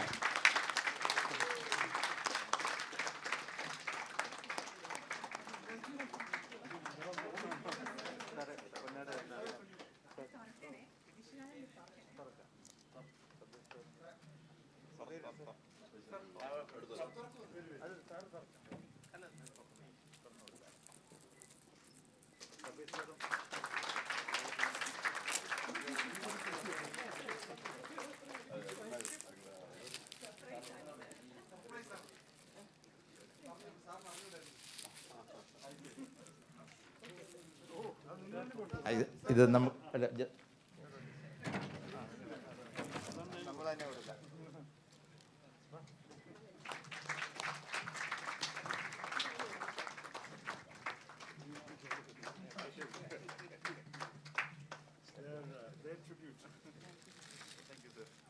Also, I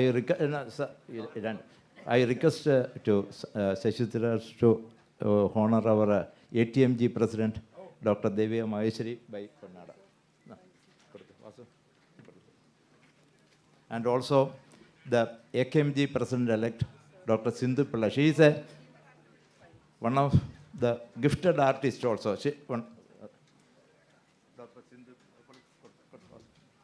Dr. Sindhu Pillai is a gifted, she is a pediatrician in USA and also a gifted artist, dancer and a singer.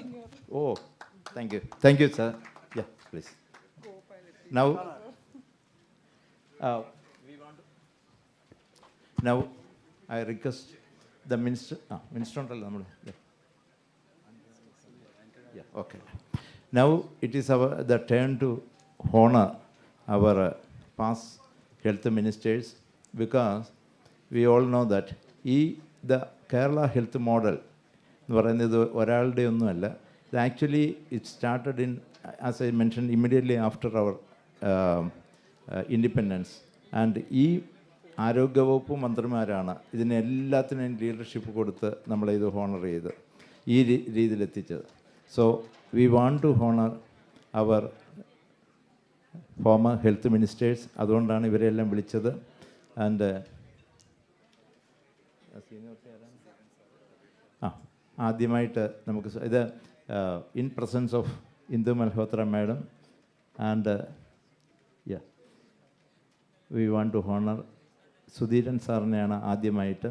I request all the sir Ramakrishnan സാറും കൂടെ പറഞ്ഞു, നമ്മുടെ past president and all office bearers of the alumni association. I request Hari please come. Indu please come. എല്ലാവരും സ്റ്റേജിലോട്ട് വരാൻ. Dinesh please come. So ഈ honouring is by our beloved vice chancellor on behalf of the Trivandrum Medical College and the principal, Principal, please come.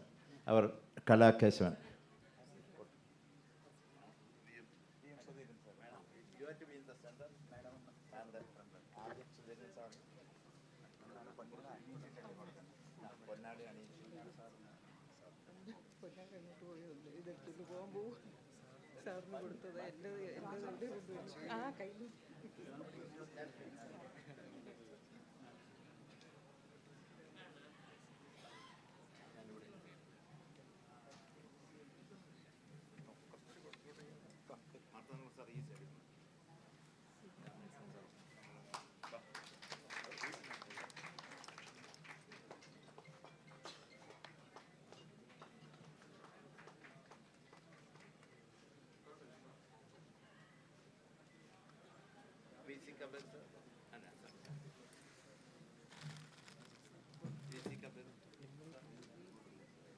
എല്ലാവരും അത് കഴിഞ്ഞ് ഒരു 5 minute address ചെയ്യണം ഞങ്ങളെയൊക്കെ.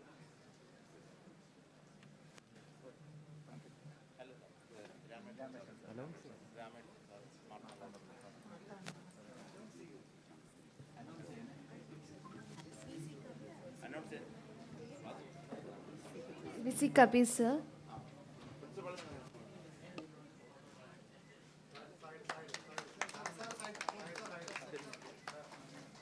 Honoring Sri V.C. Kabir, sir, former Health Minister of Kerala.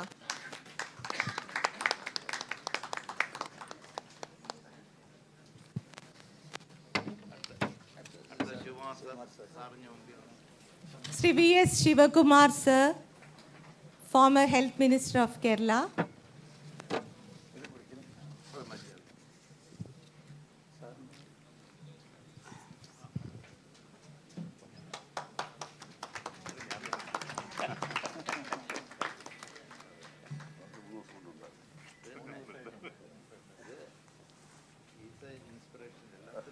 ഈ സദസ്സിന് ഇന്ന് ഇവിടെ കൂടിയിരിക്കുന്ന വിശിഷ്ടാതിഥികളെ പ്രത്യേകം പരിചയപ്പെടുത്തേണ്ട ആവശ്യമില്ലാത്തതുകൊണ്ടാണ് ഞങ്ങൾ പേര് മാത്രം പറയുന്നത്. പേര് മാത്രം മതിയാവും സംസ്ഥാനത്ത് ഇവരെ അറിയുവാനായി.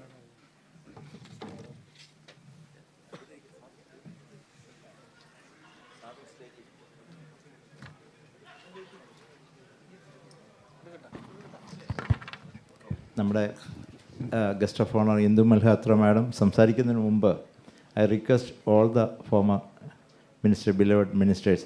ശരിക്കും പറഞ്ഞാൽ ഇവരൊക്കെ നമ്മുടെ ഐക്കൺസാണ്. ശരിക്കും പറഞ്ഞാൽ കേരള ഹെൽത്ത് മുകളിൽ എന്തുമാത്രം ചേഞ്ചസ് ആണ് ഓരോ മിനിസ്റ്റേഴ്സ് വരുമ്പോഴും they make their own signature in the health sector. I request VM Sudheeran sir to address us.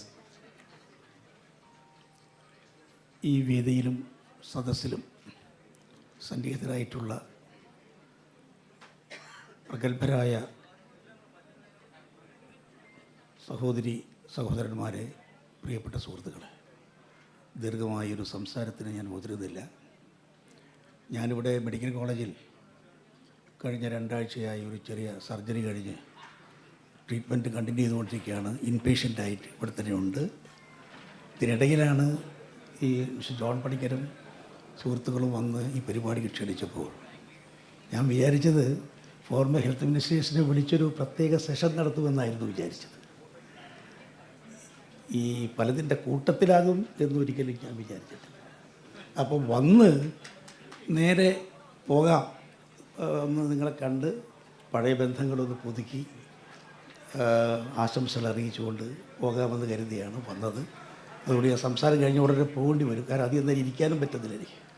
ഞാൻ പിന്നെ വന്നിട്ട് ഇടയ്ക്ക് ഇറങ്ങിപ്പോകുന്ന ഒരു അനന്യൂത്യമാണല്ലോ എന്ന് കരുതി ഇരുന്ന് പോയതാണ്. ഞാൻ കുറച്ചു കാലം മാത്രമേ ആരോഗ്യമന്ത്രിയായിട്ടുള്ളൂ, 12 മാസം. അതിനിടയിൽ പരമാവധി ചെയ്യാവുന്നത് ചെയ്യാൻ ആത്മാർത്ഥമായി ശ്രമിച്ചിട്ടുണ്ടെന്നാണ് എൻ്റെ വിശ്വാസം. അതിന് പുതിയ തസ്തികകൾ സൃഷ്ടിക്കുന്നതായാലും പുതിയ പ്രോഗ്രാം ആവിഷ്കരിക്കുമ്പോഴും ഉപകരണങ്ങൾ വാങ്ങിക്കുന്ന കാര്യത്തിലും എല്ലാം വളരെ സഹായകരമായിരുന്നത് അന്നത്തെ മുഖ്യമന്ത്രി ശ്രീ കെ ആൻ്റണിയും ധനകാര്യമന്ത്രി ശ്രീ CV പത്മരാജനുമാണ്. അവരെ നന്ദിപൂർവ്വം ഈ അവസരത്തിൽ ഞാൻ ഓർക്കുന്നു. അതോടൊപ്പം തന്നെ എനിക്ക് കിട്ടിയൊരു വലിയൊരു സൗഭാഗ്യം ഡോക്ടർ കമ്മ്യൂണിറ്റിയുടെ എല്ലാവിധ സപ്പോർട്ടും കിട്ടിയിരുന്നു.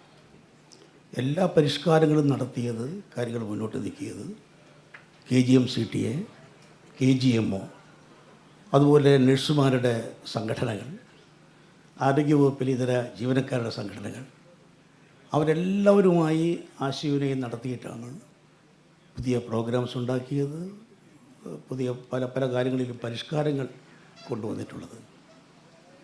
എൻ്റെ ഹെൽത്ത് സെക്രട്ടറി ആയിരുന്ന ശ്രീ ഗോപാലകൃഷ്ണപിള്ളയെ ഞാൻ ഈ അവസരത്തിൽ ഓർക്കുന്നു. DME ആയിരുന്ന director of medical education doctor ഏലിക്കുട്ടിയെ ഈ അവസരത്തിൽ ഞാൻ ഓർക്കുന്നു. ഡോക്ടർ കമ്മ്യൂണിറ്റി നൽകിയ വലിയ പിന്തുണ എന്നും കടപ്പാടോടുകൂടി മനസ്സിൽ സൂക്ഷിക്കുന്ന ഒരാളാണ്. ഈ അവസരത്തിൽ ഇത്രയും പ്രധാനപ്പെട്ട ലോകത്തിൻ്റെ നാനാഭാഗത്തു നിന്നും വന്നിട്ടുള്ള പ്രശസ്തരായ ബിഷപ്പ്മാർ സന്നിഹിതരായിട്ടുള്ള വേദിയിൽ നമ്മുടെ ആരോഗ്യ രംഗത്തെക്കുറിച്ചൊരു വിശദമായൊരു ചർച്ച നടക്കും എന്നാണ് ഞാൻ കരുതുന്നത്. നമ്മൾ സത്യസന്ധമായൊരു പരിശോധനയിലേക്ക് പോകേണ്ടിയിരിക്കുന്നു.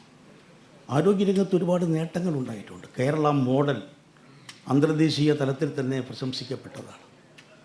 ഒരുപാട് മെഡിക്കൽ കോളേജുകളുണ്ടായി, ജനറൽ ഹോസ്പിറ്റലുകളുണ്ടായി, പ്രൈമറി ഹെൽത്ത് സെൻ്ററുകളുണ്ടായി, ഒരുപാട് സ്ഥാപനങ്ങളുണ്ടായി, ഒരുപാട് ഡോക്ടർമാരുണ്ടായി. അതൊക്കെ ശരി തന്നെ.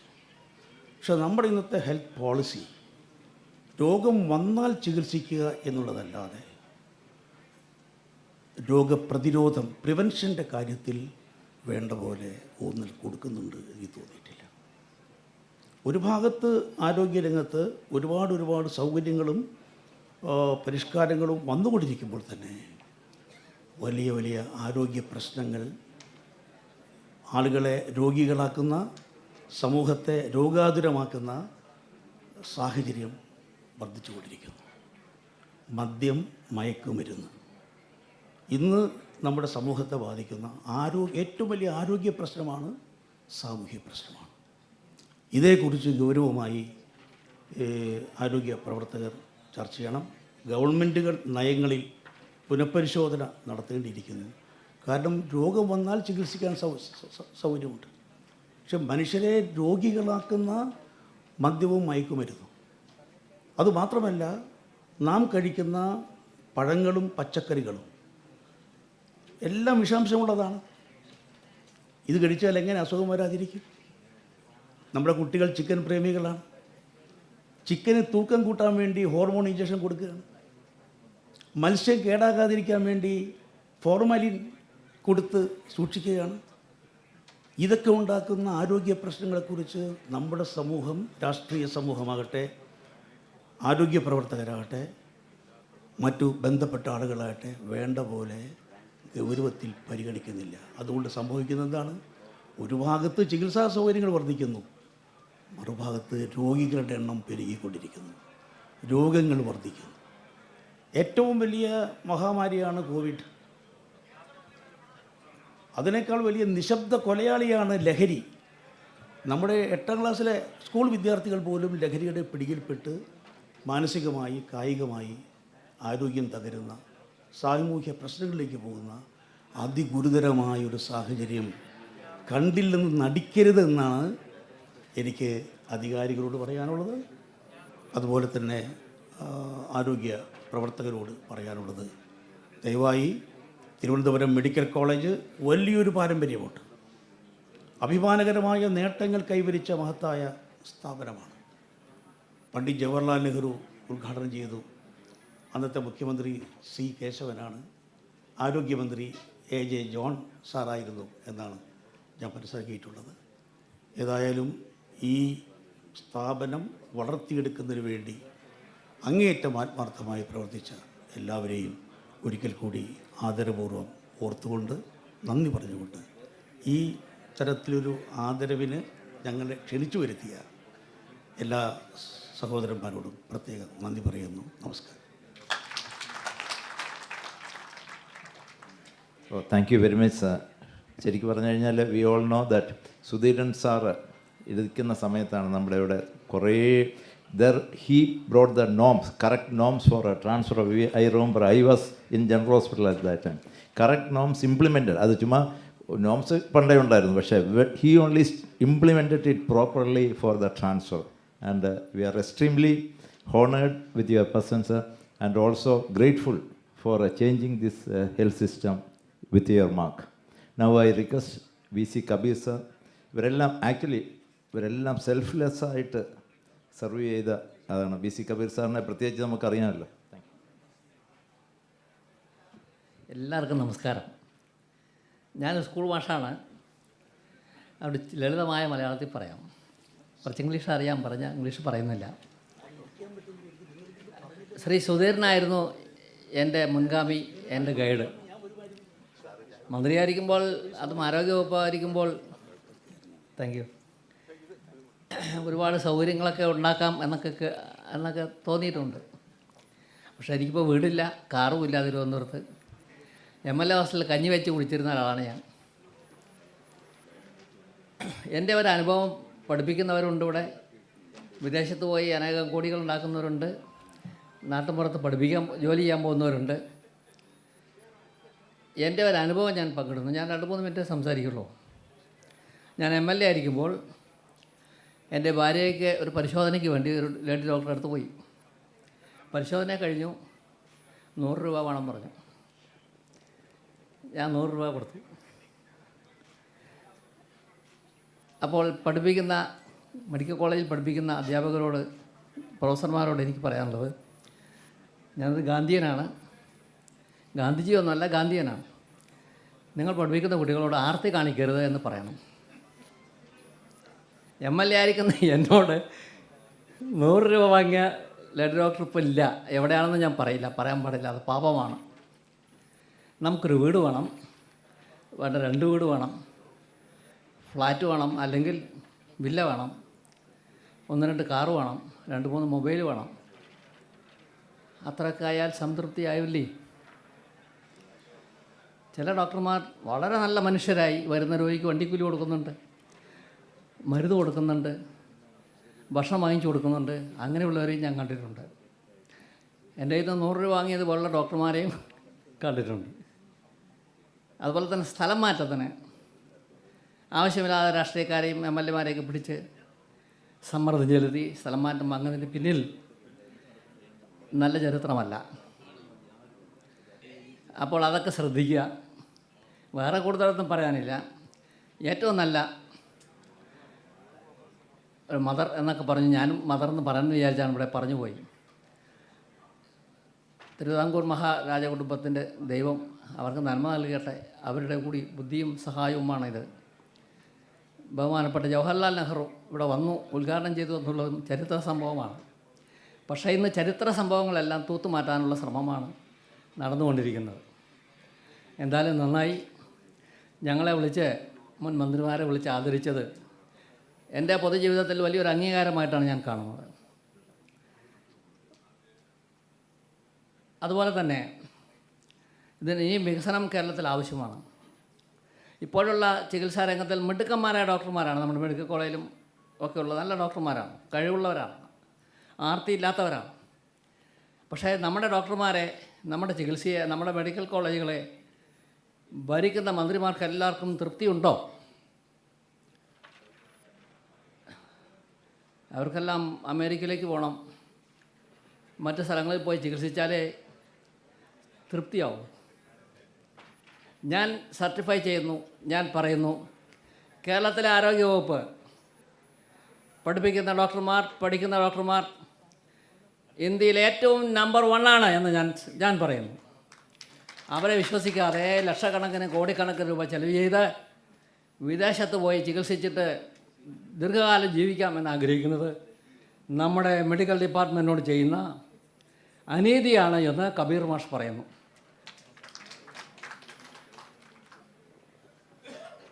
എന്നോട് പറയുന്നവരോട് ഞാൻ വളരെ വൃത്തിയായിട്ട് പറയുന്നുണ്ട്. എനിക്ക് മറച്ചു വയ്ക്കേണ്ട കാര്യമൊന്നുമില്ല. അതുകൊണ്ട് നിങ്ങൾ ഇനിയും നന്നായി മുന്നോട്ട് പോകണം. എല്ലാ ജില്ലകളിലും മെഡിക്കൽ കോളേജ് വന്നു എന്നുള്ളത് ശരി തന്നെ. അവിടെ ഒരുപാട് നോട്ടക്കുറവുകളുണ്ട്, സാമ്പത്തിക പ്രശ്നങ്ങളുണ്ട്. പാലക്കാട്ടിൽ നിന്നാണ് ഞാൻ വരുന്നത്. എനിക്ക് ഏറ്റവും ഇഷ്ടപ്പെട്ടതല്ല അടുത്ത മെഡിക്കൽ കോളേജ് ഉണ്ടായിരുന്നത് തൃശ്ശൂരാണ്. അവിടെ ഒരുപാട് കാര്യങ്ങൾ ചെയ്യാൻ എനിക്ക് സാധിച്ചിട്ടുണ്ട്. കഴിയുന്നത്ര സത്യസന്ധമായി ജീവനക്കാരോട് പെരുമാറാനും അവരുടെ സ്നേഹം പിടിച്ചു പറ്റാനും സാധിച്ചിട്ടുണ്ട് എന്നതാണ് കബീർ മാസ്റ്ററുടെ നേട്ടം. ഇപ്പോൾ യാത്ര ചെയ്യുമ്പോൾ ബസ്സിലും പിന്നെ ട്രെയിനിലൊക്കെ യാത്ര ചെയ്യുമ്പോൾ വന്ന് കാണുകയും ഭാര്യയുണ്ടെങ്കിൽ ഭാര്യയെ കൂട്ടിക്കൊണ്ടുവന്ന് എന്നെ അഭിവാദ്യം ചെയ്യുമ്പോൾ ഞാൻ താങ്ക്സ് ടു ഗോഡ്, ദൈവത്തിന് സ്തുതി എന്ന് പറയാറുണ്ട്. അവരോടും അത് തന്നെയാണ് പറയുന്നത്. അത് നിലനിൽക്കട്ടെ. നിങ്ങളുടെ അടുത്ത് വരുന്ന രോഗികൾ, പഠിക്കുന്ന കുട്ടികളോട് ഞാൻ പറയുന്നു, ദൈവം നിങ്ങൾക്ക് തന്നിട്ടുള്ളത് ഒരു പ്രത്യേക കഴിവാണ്. എന്നെ ഡോക്ടറാക്കിയില്ലല്ലോ, നിങ്ങളെയൊക്കെ ഡോക്ടറാക്കിയില്ലേ ദൈവം. അതുകൊണ്ട് നിങ്ങളുടെ മനസ്സിൽ വരുന്ന രോഗിയോട് സ്നേഹം, അനുകമ്പ, സിൻസിറിറ്റി, ആത്മാർത്ഥത കാണിച്ചുകൊണ്ട് നിങ്ങളുടെ രോഗിയെ ശ്രദ്ധിക്കുക, ചികിത്സിക്കുക, നല്ല ഡോക്ടർമാരായി ദൈവത്തിന് മുമ്പിൽ നിങ്ങൾ തെളിഞ്ഞു വരിക. ഇവിടെ ഇങ്ങനെ ഒരു പരിപാടി അലൂമിനി സംഘടിപ്പിച്ചത് അഭിമാനകരമാണ്. അതിൽ ഞങ്ങൾക്കൊക്കെ, ഞങ്ങളെപ്പോലെയുള്ള വിളിച്ച് പൊന്നാടയൊക്കെ തന്നത്, ഞങ്ങൾ ഒരുപാട് പൊന്നാടകൾ കൊടുക്കാറുണ്ട്, ഇപ്പോഴും കൊടുത്തുകൊണ്ടിരിക്കുന്നുണ്ട്. ഞങ്ങൾക്കൊരു പൊന്നാട കിട്ടി, ഒരു മൊമെൻ്റ് കിട്ടി എന്നുള്ളത് സന്തോഷമാണ്.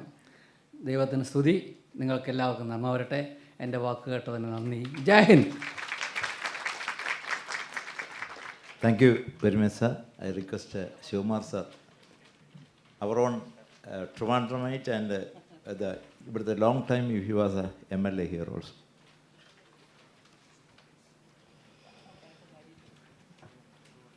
ബഹുമാനായ ജോൺ പണിക്കർ ഡോക്ടർ അവർ, വേദിയിൽ സന്നിഹിതരായിട്ടുള്ള മറ്റു വിശിഷ്ട വ്യക്തികളെ, ബഹുമാനരായ ഗുരുജനങ്ങളെ, ഡോക്ടർമാർ, സഹോദരി സഹോദരന്മാരെ, സുഹൃത്തുക്കളെ, ഇന്നിപ്പോൾ ഇവിടെ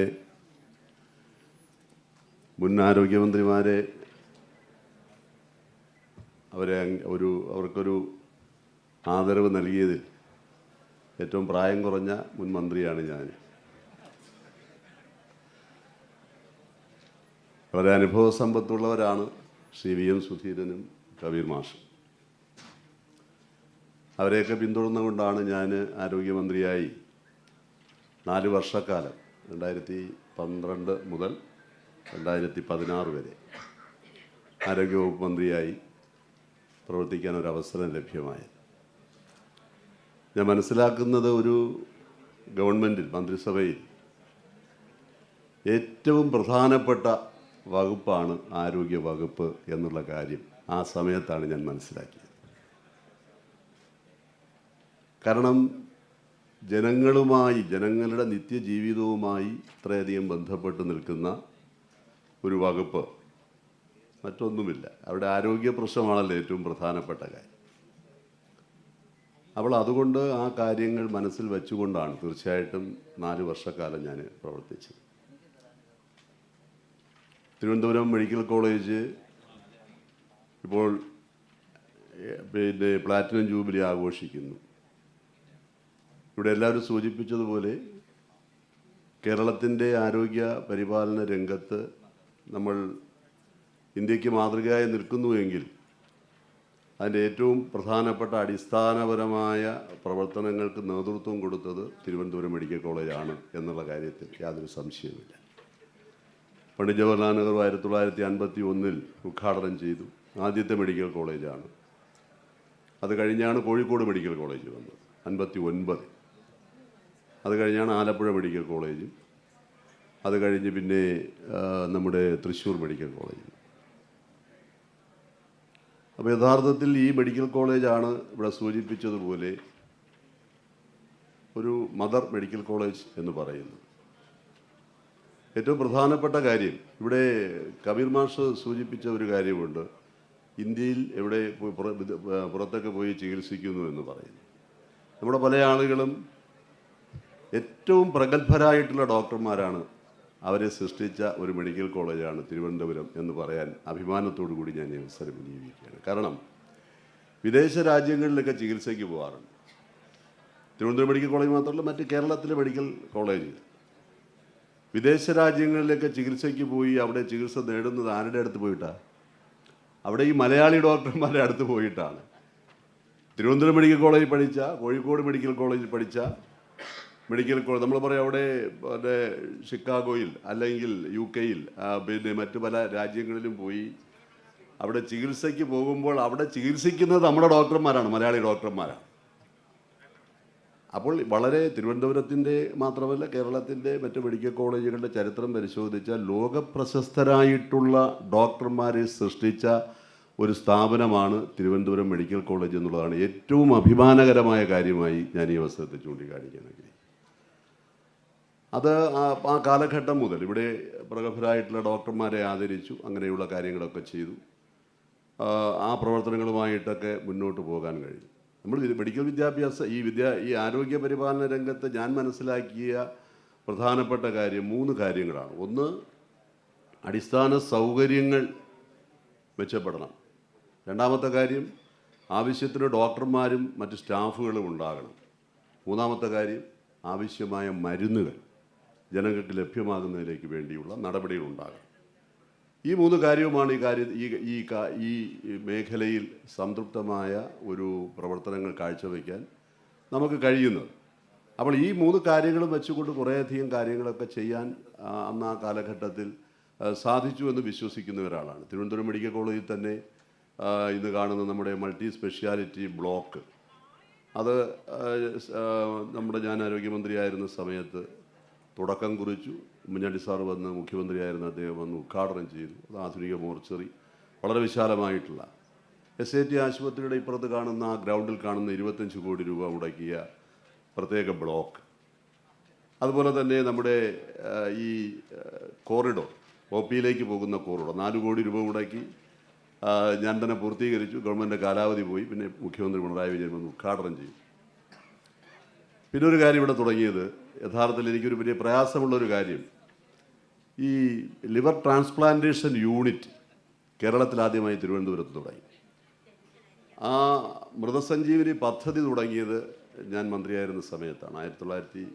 2012-13 കാലഘട്ടത്തിലാണ്. ഇവിടെ ഡോക്ടർമാർക്കെല്ലാം അറിയാം, നമ്മുടെ ഡോക്ടർ നോബിളിനെ അതിൻ്റെ കോർഡിനേറ്ററായി വെച്ചുകൊണ്ടാണ് അതിൻ്റെ പ്രവർത്തനങ്ങൾ നമ്മൾ. അനൂപതിന് നിരവധിയായിട്ടുള്ള സെമിനാറുകളും ചർച്ചകളും തമിഴ്നാട്ടിലെ ഒരു ഏജൻസിയുമായി ഇവിടെ കൊണ്ടുവന്ന് നമ്മൾ നടത്തി. മൃതസഞ്ജീവനി പദ്ധതി തുടങ്ങി. അവയവദാനത്തിന് വേണ്ടി വലിയ പ്രശ്നങ്ങൾ ഉണ്ടായിരുന്ന ഒരു ഘട്ടത്തിലാണ്. അത് പ്രത്യേകം ഒരു സിസ്റ്റമൊക്കെ കൊണ്ടുവന്ന് നമ്മൾ നടത്തി. അപ്പോൾ അതിൻ്റെ ഭാഗമായിട്ട് തിരുവനന്തപുരം മെഡിക്കൽ കോളേജിൽ അതിൻ്റെ ഭാഗമായിട്ടാണ് ഡോക്ടർ ജയകുമാർ ഇവിടെ ഉണ്ടോയെന്ന് എനിക്കറിയില്ല, കോട്ടയം മെഡിക്കൽ കോളേജ് ഹൃദയം മാറ്റിവെക്കൽ ശസ്ത്രക്രിയ വിജയകരമായി ചെയ്തു. തിരുവനന്തപുരം മെഡിക്കൽ കോളേജിൽ ലിവർ ട്രാൻസ്പ്ലാന്റേഷന് വേണ്ടി തുടങ്ങിയ യൂണിറ്റ് ഇപ്പോഴും അടച്ചിട്ടിരിക്കുകയാണ്. അന്ന് ഓപ്പറേഷൻ കഴിഞ്ഞു, ഒരു രോഗിക്കുന്ന ഓപ്പറേഷൻ കഴിഞ്ഞതാണ്. അതന്ന് തുടങ്ങിയെങ്കിലും ആ ഫസ്റ്റ് ഓപ്പറേഷൻ നമുക്ക് വിജയിപ്പിക്കാൻ കഴിഞ്ഞില്ല. പക്ഷെ അത് പൂട്ടിയിട്ടിരിക്കുകയാണ്, 6 വർഷമായി. അപ്പോൾ അത് തുടങ്ങാനുള്ള പ്രവർത്തനങ്ങൾ ഇവിടെയുള്ള ഡോക്ടർമാരുടെ അതിന് നേതൃത്വം കൊടുക്കുന്ന ആളുകളുടെ ഭാഗത്ത് ഇനിഷ്യേറ്റീവ് ഉണ്ടായി തുടങ്ങാൻ നടപടികൾ സ്വീകരിക്കണമെന്നുള്ളതാണ് ഏറ്റവും പ്രധാനപ്പെട്ട കാര്യം എനിക്ക് ചൂണ്ടിക്കാണിക്കാനുള്ളത്. ഇതൊരു കാര്യം, മെഡിക്കൽ വിദ്യാഭ്യാസ രംഗത്ത് കൂടുതൽ പുരോഗതി നമുക്കുണ്ടാക്കാൻ കഴിഞ്ഞാൽ അത് കേരളത്തിൻ്റെ മെഡിക്കൽ ആരോഗ്യരംഗത്ത് വളരെയധികം നേട്ടങ്ങൾ ഇപ്പോൾ ഇതുവരെ ഉണ്ടാക്കിയതിനേക്കാൾ കൂടുതലായി നമുക്ക് മുന്നോട്ട് പോകാൻ കഴിയുമെന്നുള്ളത് ഏറ്റവും പ്രധാനപ്പെട്ട കാര്യമാണ്. 5 മെഡിക്കൽ കോളേജുകളാണ് ഞാൻ മന്ത്രിയായിരുന്നപ്പോൾ കേരളത്തിലുണ്ടായിരുന്നത്. പക്ഷേ ഓരോ ജില്ലയിലും ഓരോ മെഡിക്കൽ കോളേജുകൾ തുടങ്ങാൻ കഴിഞ്ഞു എന്നുള്ളത് വളരെ അഭിമാനത്തോടു കൂടി ഞാൻ ഈ അവസരത്തിൽ ഓർമ്മിക്കുകയാണ്. ഓരോ ജില്ലയിലും ഓരോ മെഡിക്കൽ കോളേജ് എന്ന് പറഞ്ഞു കഴിഞ്ഞാൽ അത് പലതും ഇപ്പോൾ പൂർത്തീകരിച്ചിട്ടില്ല, 5-6 വർഷം കഴിഞ്ഞു. അത് എന്താണ് അതിൻ്റെ ഒരു മെഡിക്കൽ കോളേജ് തുടങ്ങിയാനുള്ള പ്രയോജനം എന്താണ്? അവിടെ കൂടുതൽ കുട്ടികൾക്ക് മെഡിക്കൽ വിദ്യാഭ്യാസം നൽകാൻ കഴിയും, കൂടുതൽ എഫക്റ്റീവായിട്ട് ഏറ്റവും നല്ല രീതിയിലുള്ള ചികിത്സ കൊടുക്കാൻ കഴിയും. ഇപ്പോൾ തിരുവനന്തപുരം മെഡിക്കൽ കോളേജിൻ്റെ സ്ഥിതി എന്താണ്? 2 ലക്ഷം ആളുകൾ തിരുവനന്തപുരം നഗരത്തിലുണ്ടായിരുന്നപ്പോൾ തിരുവനന്തപുരം മെഡിക്കൽ കോളേജ് 51 പണ്ഡിറ്റ് ജവഹർലാൽ നെഹ്റു വന്ന് ഉദ്ഘാടനം ചെയ്തു. ഇപ്പോൾ എത്രയാണ്? നഗരത്തിൽ മാത്രം 15 ലക്ഷം ആളുകളുണ്ട്. ഒരു ദിവസം OP എത്രയാണ്? 5000-ലധികം ആളുകളാണ്. സ്കാനിങ് ചെയ്യുന്നതിന് ഡോക്ടർമാരുടെ കുഴപ്പമില്ല, അവർ എഴുതി കൊടുക്കുന്നു 2 മാസം കഴിഞ്ഞ് സ്കാനിങ് നടത്താൻ കഴിയുള്ളൂ. ഗുരുതരമായ രോഗമുള്ളവർക്ക് മറ്റു പല ടെസ്റ്റുകളും നടത്താൻ കഴിയുള്ളൂ. അപ്പോൾ മെഡിക്കൽ കോളേജുകളുടെ എണ്ണം കൂടി വരണം. തിരുവനന്തപുരത്തൊരു മെഡിക്കൽ കോളേജ് കൂടെ തുടങ്ങുന്നതിന് വേണ്ടിയുള്ള എല്ലാ നടപടികളും പൂർത്തീകരിച്ചു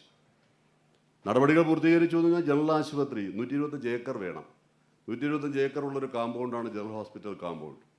അവിടെ മെഡിക്കൽ കോളേജിന് വേണ്ടിയുള്ള നടപടികളെല്ലാം പൂർത്തീകരിച്ച് 1,38,000 സ്ക്വയർ ഫീറ്റ് കെട്ടിടം നിർമ്മിച്ച് അതിൻ്റെ പ്രവർത്തനങ്ങൾ തുടങ്ങി. തിരുവനന്തപുരം SATയും നമ്മുടെ മെഡിക്കൽ കോളേജും പോലെ തൈക്കാട് ആശുപത്രിയും തിരുവനന്തപുരം ജനറൽ ആശുപത്രിയും ചേർന്നുള്ള മെഡിക്കൽ കോളേജാണ്. അപ്പോൾ അതിന് ആൾ ഇന്ത്യ മെഡിക്കൽ കൗൺസിൽ അംഗീകാരം നൽകി, അവരോട് ഇൻസ്പെക്ഷൻ നടത്തി അംഗീകാരം നൽകി. കേന്ദ്ര ഗവൺമെൻറ് അംഗീകാരം നൽകി. ശരി, ഞാൻ ചുരുക്കാണ്. അപ്പോൾ അംഗീകാരം നൽകിയെങ്കിലും ആ മെഡിക്കൽ കോളേജ് എന്തുകൊണ്ടുമൊക്കെ തുടങ്ങിയില്ല.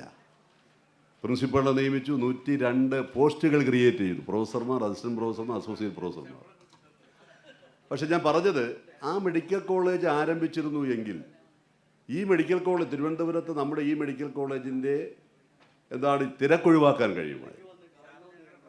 അവിടെ ആരംഭിച്ചിരുന്നു 600 കുട്ടികൾക്ക് കൂടി MBBSന് ഗവൺമെൻറ് ഫീസിൽ പഠിക്കാൻ കഴിയുമായിരുന്നു, 25,000 രൂപ ഫീസിൽ.